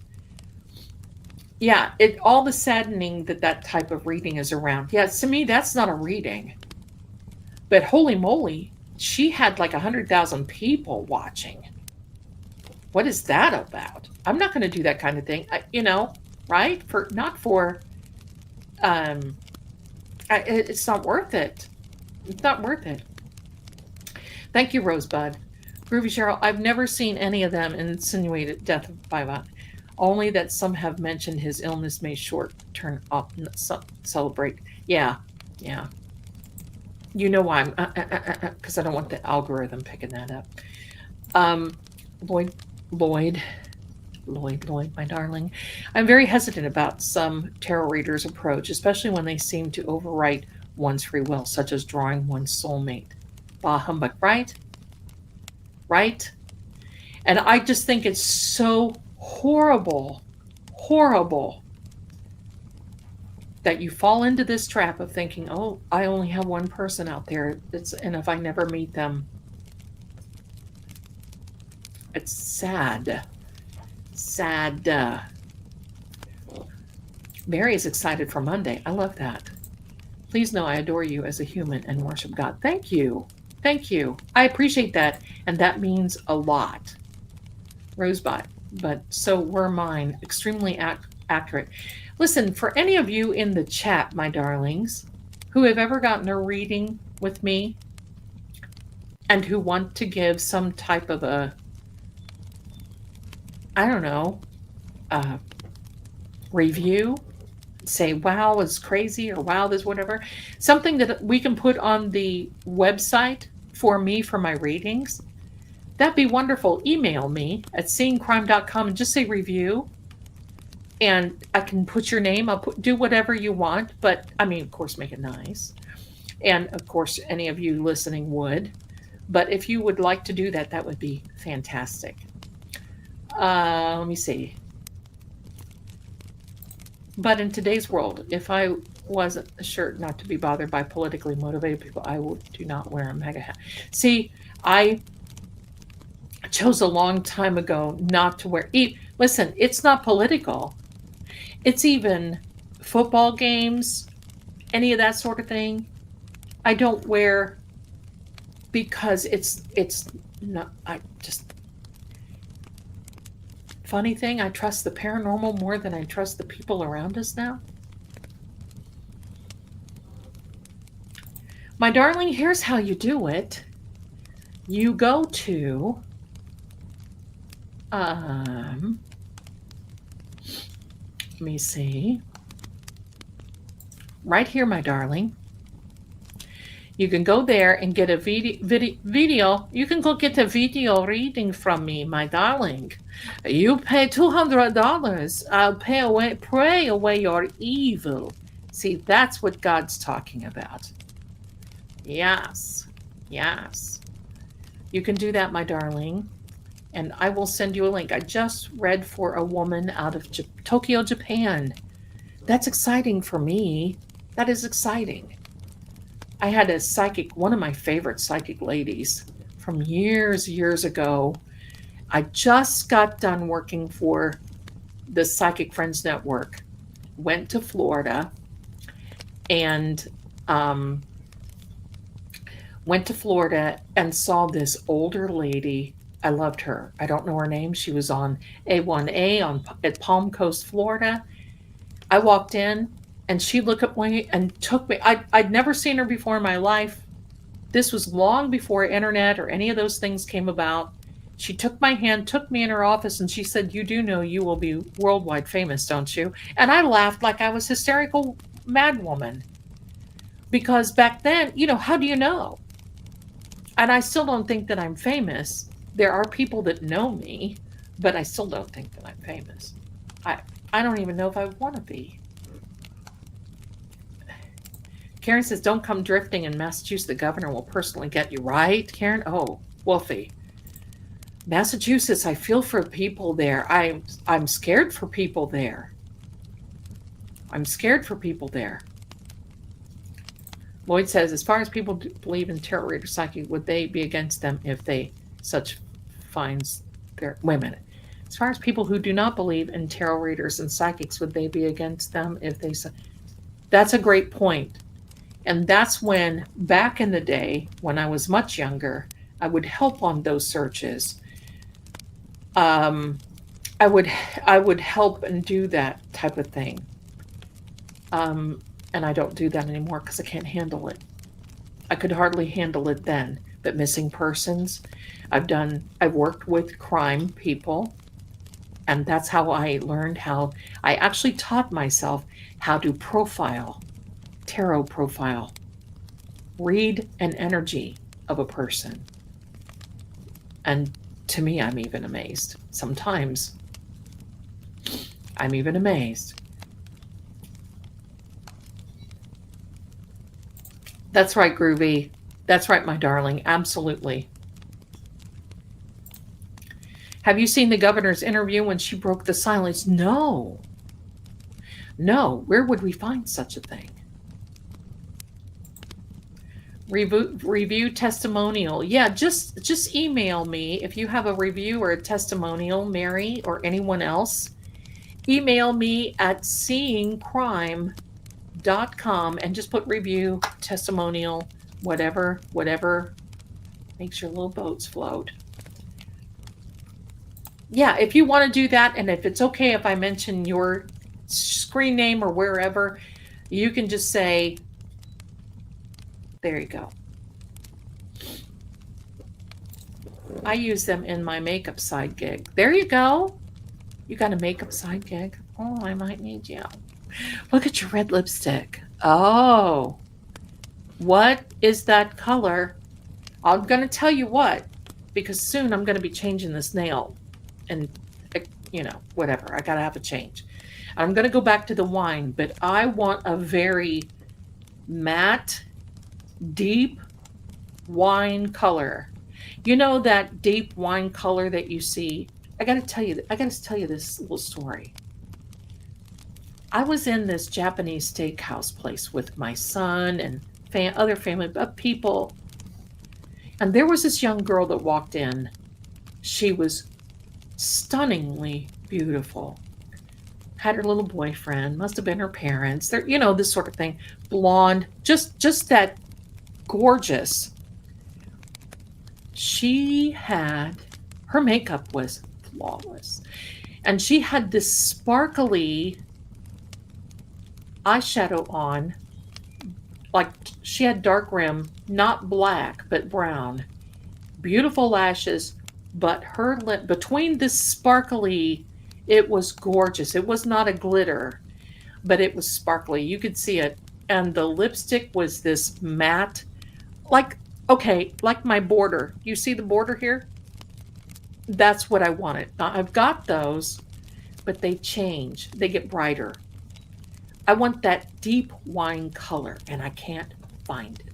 So if anybody knows, sorry, side trip, but thank you, my darling Mary. Thank you. Any lipstick color. I love lipstick, and I love I love makeup. I love makeup. Let me see. There you go, Curious, my darling. Absolutely. Absolutely. Thanks, Captain. Here we go.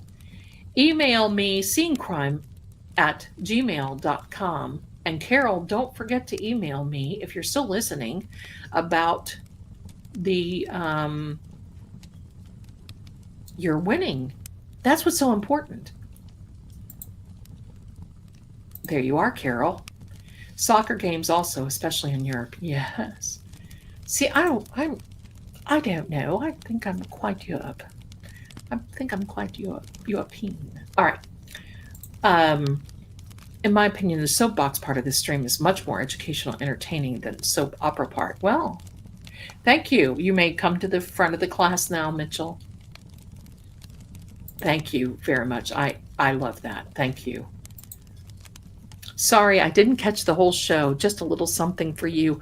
My darling, thank you for the little something. Thank you, thank you. You know, all those little somethings add up to something big, and it keeps me going because, you know, I got to tell you this.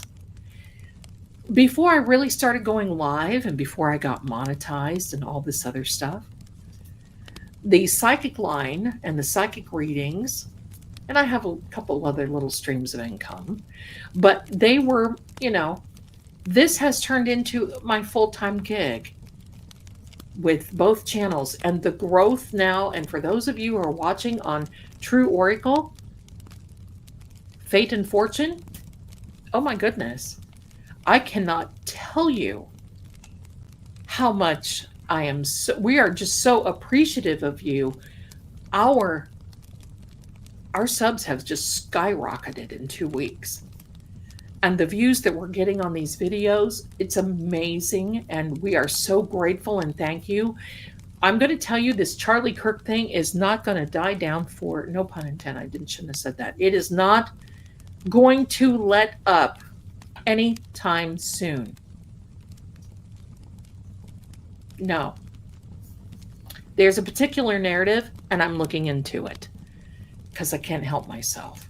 And it might just be my opinion, but, you know, there's the detective saying, I love Japan. I cried when I wanted to come back to the States. My son wants to go to Japan so bad. So bad.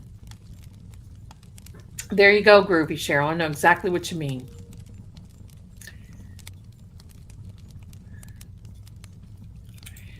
Scott. Hi, Scott, my darling. Watching Zelda. Been watching Zelda. If you know, it's in the plans, but thanks for info. There you go, my darling. Absolutely. Everybody is so generous. Everybody is so wonderful. Thank you so much.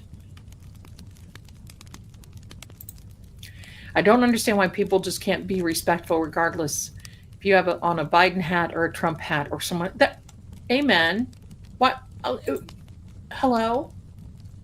I'm going to go one part further.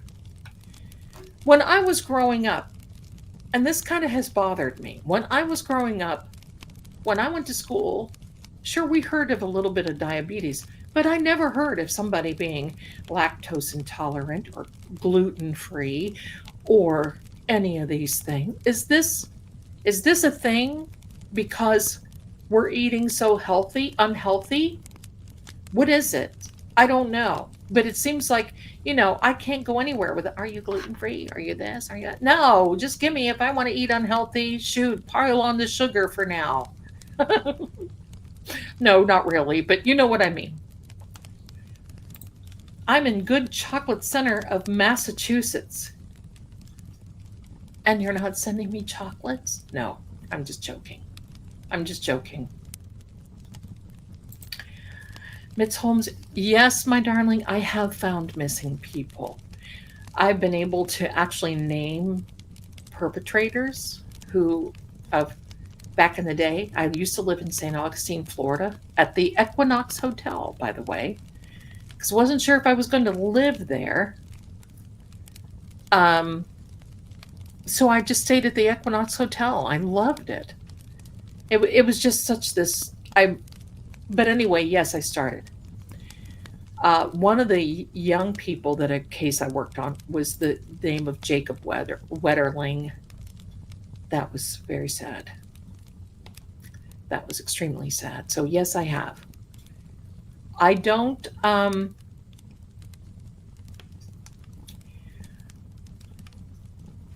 I don't get asked a lot to do that sort of thing anymore. I'm kind of glad. I like the tarot profiling. I like what I'm doing. So yeah. ADHD, I got to tell you what. It's funny, but the energy that I'm talking about, that we're going to be talking through these little spirit box machine type stuff, the amazing thing is that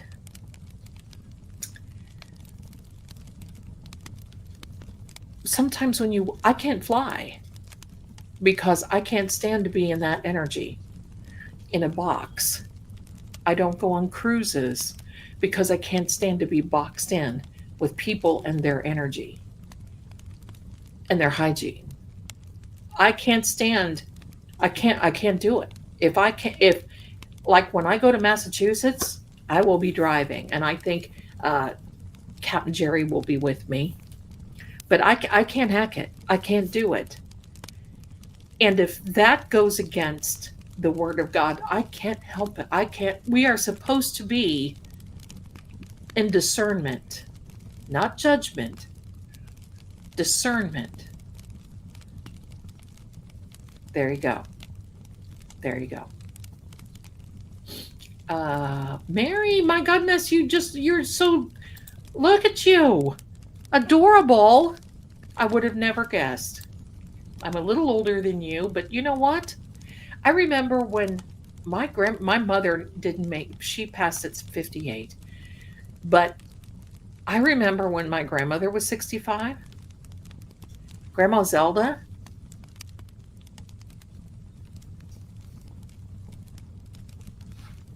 Mm-mm.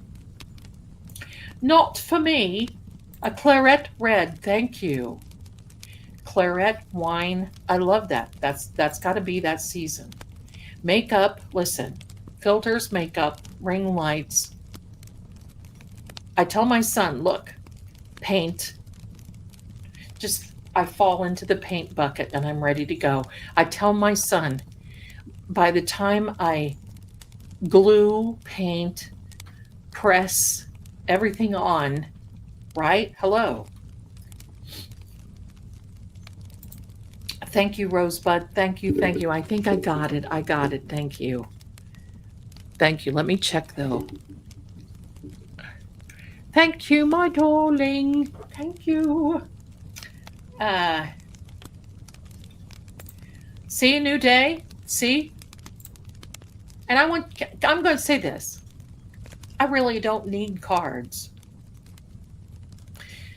But you know why I use the cards? Because it helps with the energy. Here's why.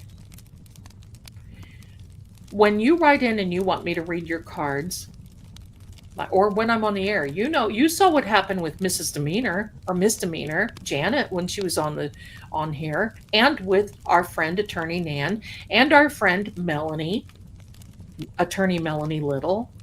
You saw, here's what happens. The cards act as a catalyst. You've got someone focusing on the cards on the table. I'm focusing on the cards in the table. And all that energy comes together. Now, here's the funny thing. I really don't know who came up with this because the playing cards came out first. The tarot cards came from the playing cards back in China. China back in hundreds of years ago. Many things. There's been superstitions over the playing cards. There's been all kinds, but if you ever noticed, 52 cards in a deck of playing cards, 52 weeks in a year. There are 4 suits, 4 elements. A lot of this have tied in. It started out as games. Whoever decided all of a sudden to do whatever, I don't know where that came about. And then all of a sudden we had Mademoiselle Lenormand, who was reading for Josephine Bonaparte and Napoleon Bonaparte. She told Napoleon, she came up, those are the Piotnik cards, the oracle cards. She came, oh, thanks, Carol. She came on the scenes through Josephine. But she actually told Napoleon, because he was being a stinker, she said, look, if you don't straighten up and listen, you're going to be exiled. Well, guess what happened? Kelly says, I have 14 shades of red lipstick and none of them look right. See? You know the struggle is real. The ones that I have look pretty good, but I learned how to use my lip liner. But I need a blue base, and they're hard to find.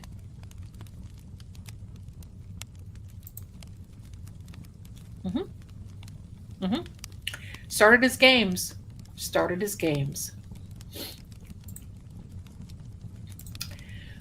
I'm in Massachusetts. We have good cops, bad cops, bad judges, good public servants, bad public servants, same as everywhere else. I watch true crime, and I think Florida is serial unalive capital. Yeah, see? I'm going to tell you, I think we've got a good, that's about everywhere. But the crazy part is that we just see more of what's going on in Massachusetts because of Karen, because of Turtle Boy, because of Kelsey Fitzsimmons. Do we know what was the latest of Kelsey Fitzsimmons? Karen became a new member. Bless you and welcome, Karen. Thank you, my darling. Thank you. Let me see. Welcome. Bigger than MLK, JFK combined. Yes, Lloyd. We're going to be talking about that next. And a little numerology that kind of blew me away. I invented this for myself. It's called the Zeldan Codex Code. And I use different numerologies with different things. See, that's a thing that turns me on more than astrology. Hello. Wow. And some of that, amazing. I worked for the Navy the last 9 years, and every one of my patients' favorite duty station is Japan. So safe, clean, and good food, kind people, and courteous. That's very nice to know, because even my son would love to go there. And oh, by the way, my darlings, my son and I are planning on a night where he's actually going to be playing, because he's a gamer. He plays in a lot of tournaments. He does a lot of this sort of thing. And as a favor to me, he's going to come in and probably play some type of zombie game or something like that.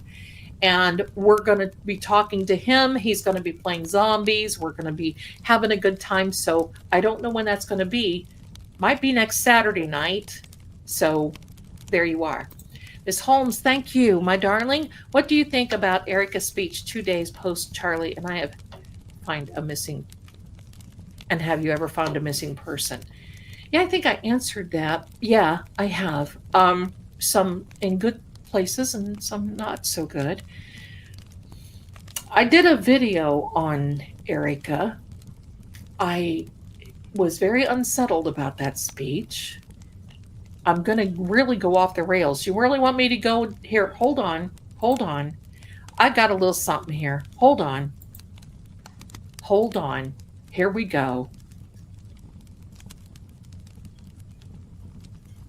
Give me a second. Getting ready. We're going to go down the rabbit trail now. And you're going to see this. You're going to see this from me. Ready? You got a little glimpse of my little background. I don't think that was her.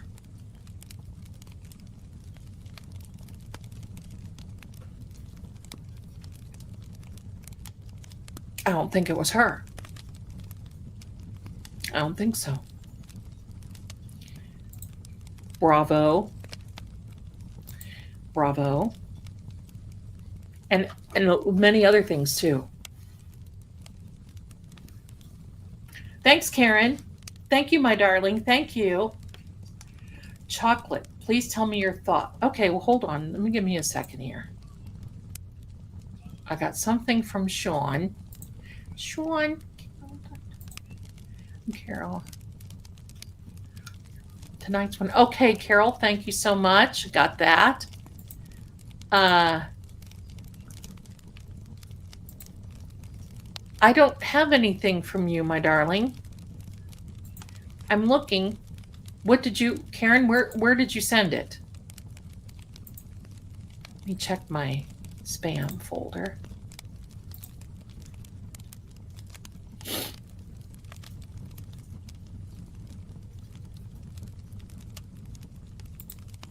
Where did you send me the email, my darling?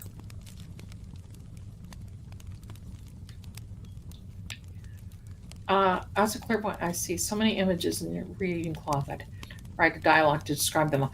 Thank you. There are a lot of images that get contained in the cloth. That's why I use the cloth, and I have to clear it. I used to be neighbors with Karen Reed parents in Dighton. Oh, went to the same high school, but was friends either. Oh, nice. They are the nicest people. With her younger sister. Okay. We don't hear much about her, but I can understand why she would want to stay in the shadows.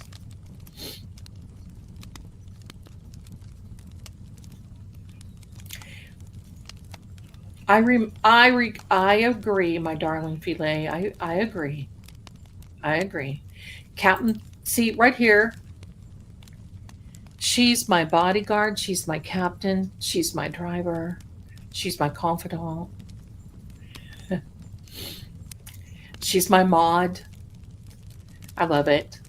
I didn't get you though. Sean, hi there, my darling. Hi. Thank you there very much for the super sticker. It's very kind of you. Thank you. Make sure that you tell us when your birthday is so we can sing to you. Oh, wait a minute. Linda's birthday was yesterday. Yes, we can sing. Here we go, Linda. I hope you're still here. I am just not, hello. I was catching up. Ready? Here we go. Everybody, let's sing happy birthday to Linda. Happy birthday to you. Happy birthday to you. Happy birthday, dear Linda. Happy birthday to you. And many more. Yay! Wait a minute. Hello. Wait a minute. Hello. There we are. Happy birthday. We are celebrating you. How wonderful is that? We're celebrating you. Chevrolet Dark Claret, if you can wear auto paint now. I remember that color too. Penelope, thank you. Coral tones look lovely. You know what? It's because I really work on the blue part. I really work on keeping the blue undertone. I put pink. See, I don't have anything on right now because I've been talking and drinking it all up and wiping my mouth. But I got to I put pink on first underneath and then I can do it. Oh my goodness. 16 January 1st. Well, we'll be here and we're going to be singing. So don't let us forget. There we go, Linda. Thank you, Linda had a birthday. Terry says, thank you for my moon reading. It was awesome. Oh, you're welcome, Terry. You're quite welcome. New day, I had a girlfriend in Vietnam. Nice. A buddy in old Saigon. I am still here. They are all gone, born in the USA. Aw. I love that. I hear Vietnam can be very nice. I told my son, if we could only get those 7-Elevens. Do you ever watch those? I get torn up over the food and the food reviews that come out of the 7-Eleven stores and these beautiful Asian places. What? Lisa, my darling, look how beautiful. Oh, your hair. Beautiful. I'm a newbie and I love you and the energy of this group. Well, we love you too. And we're here, you're going to see not a hateful group. And if there's somebody hateful here, sometimes they've got to have sometimes you're just off and you have a reason. But if we can't get to the reason and you want to start attacking and being a turd, we don't have room for that. And this is Sammy, by the way. She's the person who owns the stream. She's my boss, and I pay her rent every month. I can't get lipstick to look right, or maybe I just... Okay, you know what? One of these days, we're going to... Would you like a makeup tutorial? Would you like that? Because I will teach you. I don't know if you see how long my lashes are tonight, but I'm going to tell you what. These lashes keep scraping like, hello. But I love lashes. Tarot card reading sorcery? What really is the definition of sorcery? I'm not calling any demons in. I'm not going against. In fact, if you saw any of my tarot readings, if anything comes up that is divine, I say it. You can't get clean water out of a dirty vessel. So I don't believe it's sorcery, because to me, sorcery is conjuring something up. That's the way it goes in my book. She's still evil. Okay, let me see. She's still in jail. Are you talking about Kelsey? Oh yeah, Kelsey. Oh, bless her. Yeah, I think it depends on. I saw you, Jess. Fun on the decision for Kelsey. Hopefully, Aunt Baby. I'll tell you what. Free. Does anybody know what Mazda's last take for Kelsey was? You're very welcome, my darling. You deserve it. Karen T. Right? I used to live in Spokane, and it seemed like every week there was something new that was coming about. Crazy. Okay there. Thank you, Spicy Dame. Japan is amazing. I lived there for 6 years. I can't wait to go back. Penelope, my son.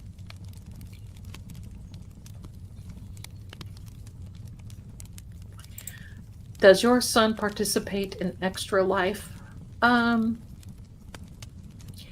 He has the ability, but he doesn't.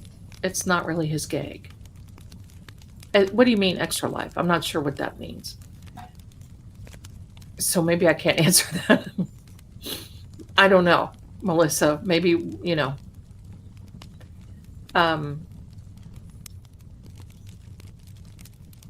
Yeah, I get it, Jess. Just me too. I think that too. I don't think it was AI, Carol. I don't think it was AI. I can't say the word that I want to, but it's somebody that's made to look like somebody. I don't think it was her. I don't think it was her. Patty loves the bunny. I do too. And when you see the bunny comes out, look out. It is bunny trail time. New day. I was a forest ranger in Oregon. I never found a missing person still alive. I did help people in distress, though. Yeah. When you get into those big forests and those types of areas, I believe, quite frankly, that there are still things in the forest. And even, yes, I'm one of those, and even in the Grand Canyon. Yeah. Her as a person. Her as a person. We're going to talk about it Tuesday night. Be here. Aloha. No kidding. 7 p.m. New York time. What is the difference? Pardon me. What is the difference between bibliomancy? I can't ever say that word, but I know what you mean. Bibliomancy, opening the Bible, hoping for a direct word for God's lips to you, and astrology, divination, direct. Lloyd, you are just making some good cases tonight, my darling. But see, it's funny because it's those people say, oh, don't take the Bible so literal. But then when it suits them, they take it so literal. A lot of times in the Bible, the sorcery is pharmacia. You know what pharmacia is? It's drug use. It's that in the Greek. So, but I like that, Lloyd. I'm here for it. Muzzy Bear is a new member and loving it. Thank you so much. Love you here.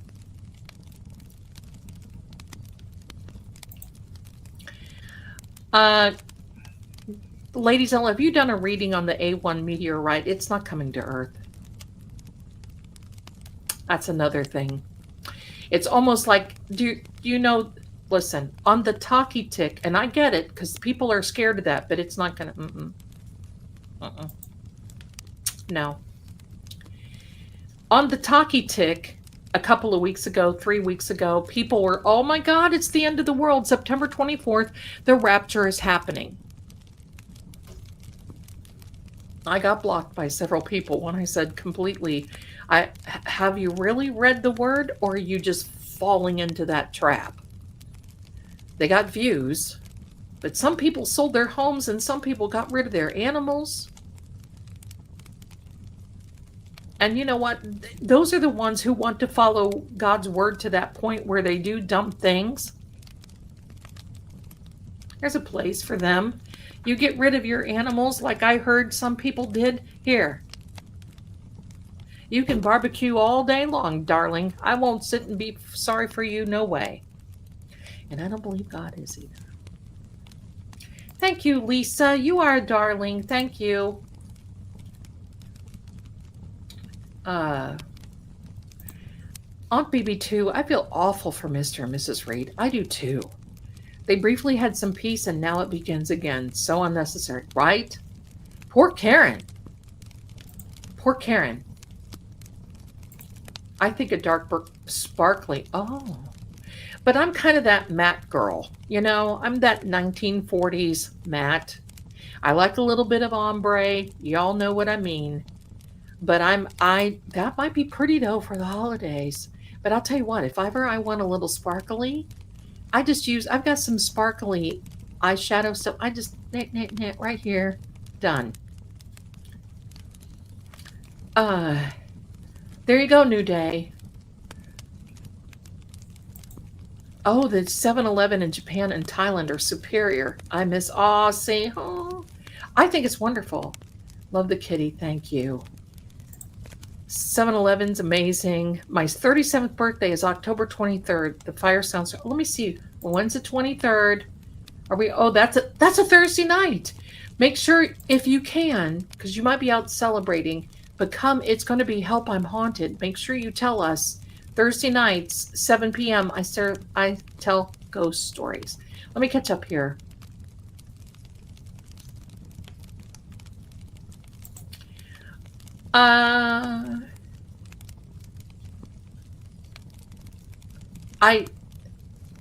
Okay. Okay. I think there's much more to that.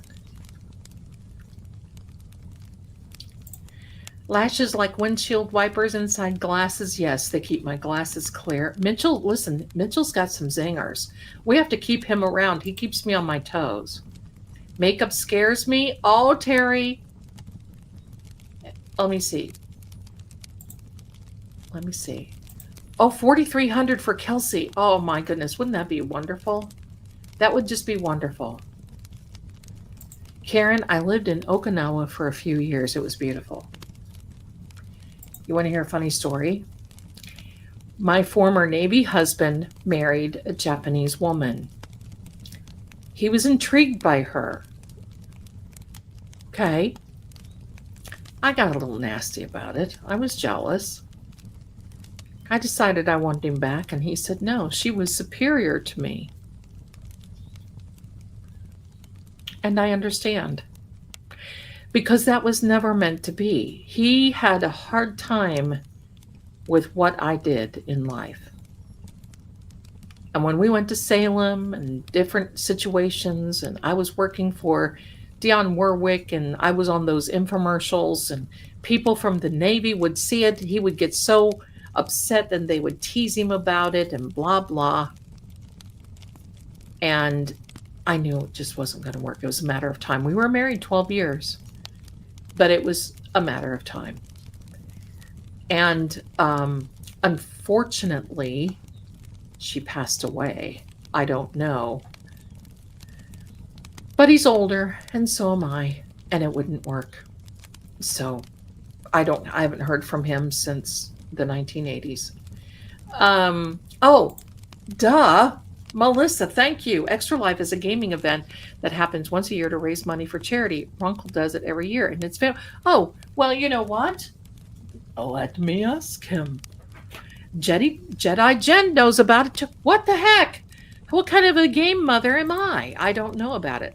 Let me see this.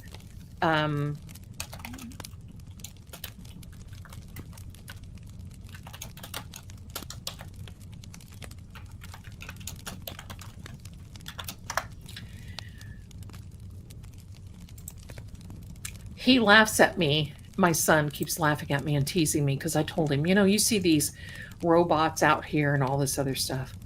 I told my son, I said, you know what? If I could just get one to load the dishwasher. In fact, my internet, thank you so much for telling me that. And you too, Jedi. You too. Yesterday, I didn't have any internet. So I wanted to get real creative. And I thought, because those are the days when you don't, and I have internet, it's all TV, internet is all one. So there was no TV, and I wasn't going to sit in front of my phone and be like, So I got industrious.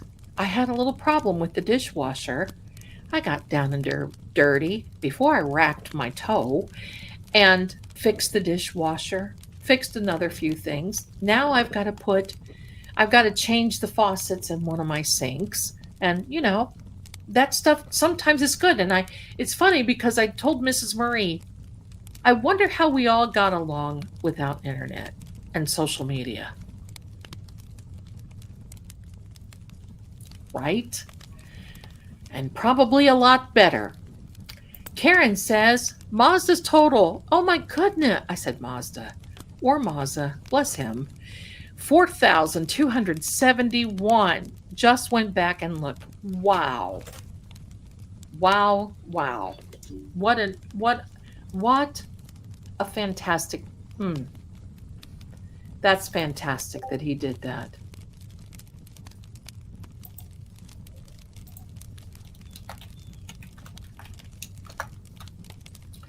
My son said, yes, he does. I didn't know. Okay.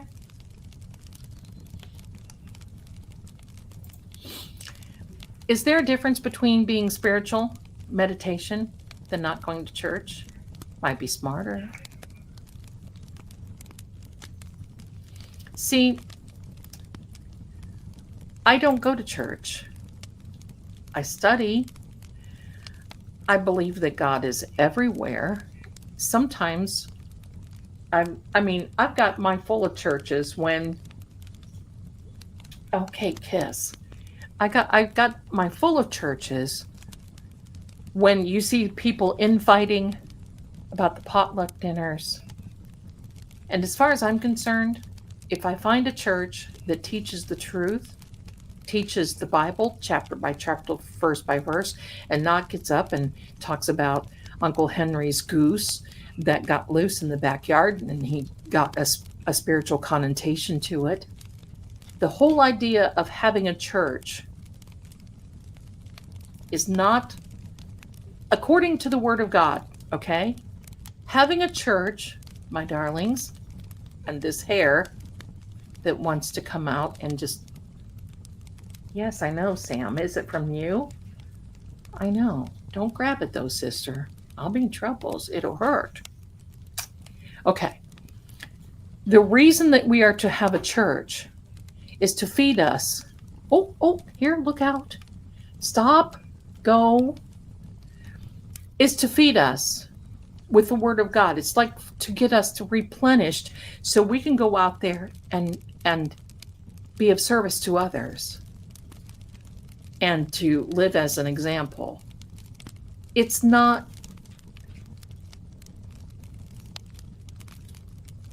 let me go in another direction. I've been to churches before that sit there and they're preaching salvation. I'm glad. But sometimes that's not the group you're supposed to preach the salvation word to. So that's the hub where we're supposed to learn. It doesn't have to be a church. It can be a gathering of people inside of your home. It can be a gathering of people outside. It can be anywhere when two or more come together. See, here's another little thing that a lot of people. Thank you, Karen. Here's another little thing that people don't realize because they're taught in the church. We're taught, oh, bless you. What the heck was this? You didn't do nothing bad in my hair, did you? Bless you. My goodness. Schneezels. When the apostles asked Jesus, how do we pray? Jesus gave the Lord's Prayer as an example. Now, I think saying the Lord's Prayer is very nice and very kind, but we're supposed to pray from our heart, and that is an example of how we are to pray. Look in the book of Acts. So people then use that. Oh, that's my prayer. It needs to be of our own. It needs to be praying of our own. God tells us, come boldly to the throne and remind me of my promises. It's not that he's forgotten. He wants to know if we know what his promises are. Father, you told me no weapon come against me will ever prosper. Okay, thank you. Come boldly. God doesn't want a hothouse lily coming to, oh God, please, I just love you. He wants us to stand up for ourselves. Sorry. There we go. Let me see. They seem determined. They do. And I think they're going to keep trying to indict her until they get a grand jury that does. So buckle up until Cosgrove can get his crack out of there. But I'm going to tell you something. I don't think even Cosgrove getting out of there will resolve that. They will find a way, some way. They still want. Matt Clear in Craft Store makes... Mitchell is here to bust my chops to make me giggle. That's what it's all about. Oh boy. Alice Cooper and Judas Priest. Oh my gosh, I love it. The Scofield Bible, rapture interpretation, is the biggest heresy in our modern day. It was put in there to stoke fear. How many times is a rapture day prophecy proven wrong, right? And let's go. That Mary, I forget what her name was, but it was adapted in order to.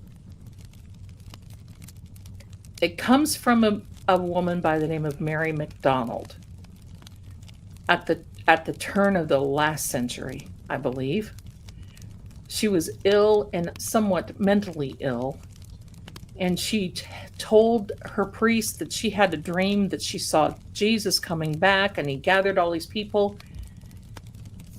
Well, that spread like wildfire, and the pastors and the teachers all decided that that would be something that they could get more money in the church. If they preached that they could instill fear into the church, into the congregations, to make them come. And I want you to know something. God tells us in the pastors. In fact, he told his disciples, don't go out with a begging bag. Go out and preach, and you will be provided for. I don't know about you, but I've seen a lot of I've seen a lot of stuff. I've seen a lot of stuff in these churches. I've experienced it. And I just think it's wild. Karen, I don't know what you're sorry for, my darling.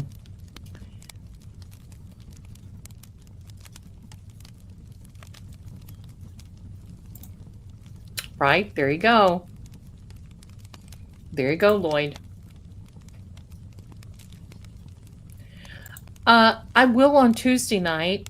I did in some of the readings that I've done. I did that in the readings that I've done. So Zelda, how do you know it wouldn't work out with your ex-husband? It worked out for me because we are on two different pathways.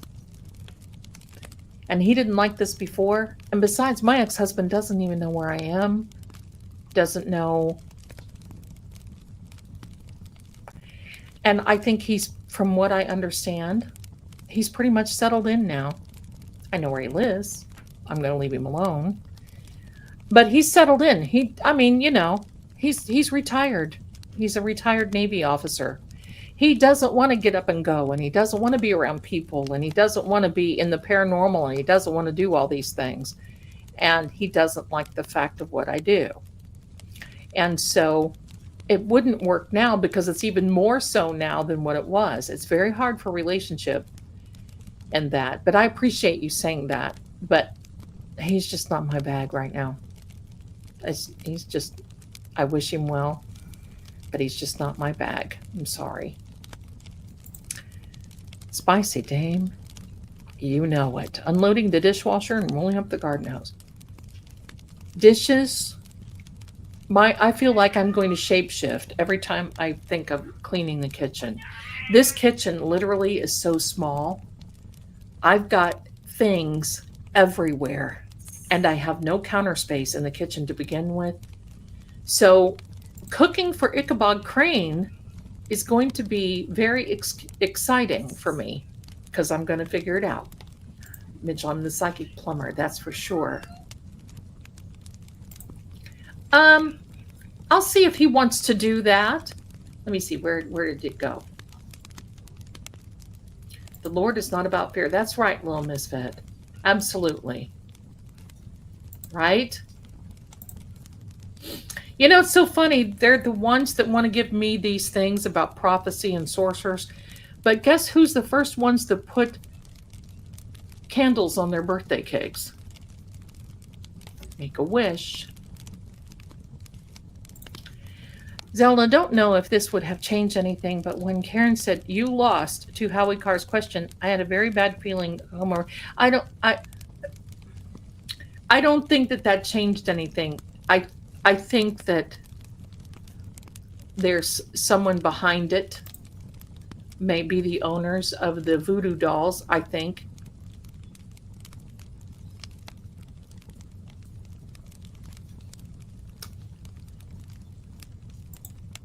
Oh, well, Karen, I know.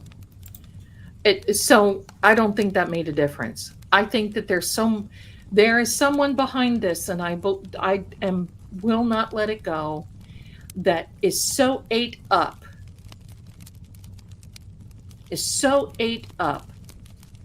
with craziness toward Karen and Aiden that she's bound and determined. But I'm going to tell you something, and if you're listening, even if you got Karen and Aiden out of here, that doesn't mean a thing. Do you know that? Because people will still know the truth. People will know the truth. People will know what you've done.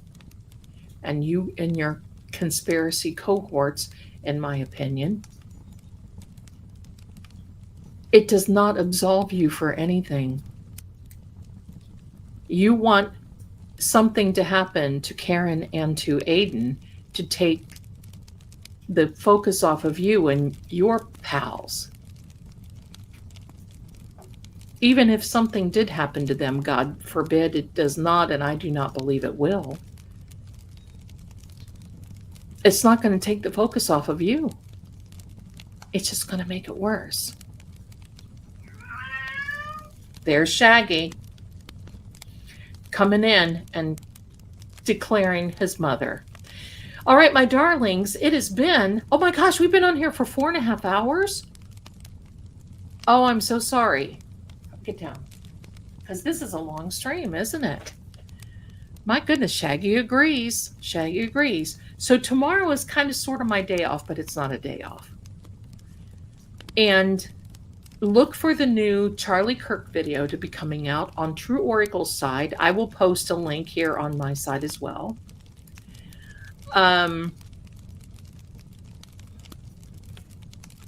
More stuff to come. I'm excited about this week. Be here Monday night at 7 p.m. Pardon me.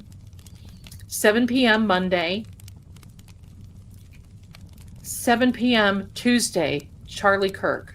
Gotta be here. Tuesday, Charlie Kirk. Wednesday, I'm taking a breath. Thursday, Help I'm Haunted. Friday, whatever comes about. Saturday night, something more fun is going to be here, so just wait. I'll be announcing that. I'll be doing some other things in the meantime, working on the menu for Ichabod Crane, and Ichabod will be eating it. Pardon me. So there we go. This is Shaggy Noodle. This is the Shag Master. Shaggy thinking, let go, Mom. Enough is enough. Right? Hello? Hello? I have to go back for, I have to go back for email. Okay. Email, my darling, is seeing crime. Let me put up the email. Let me put up the email. Let me see if I've got an email banner here. I may not. I may not. I doubt. You create a banner.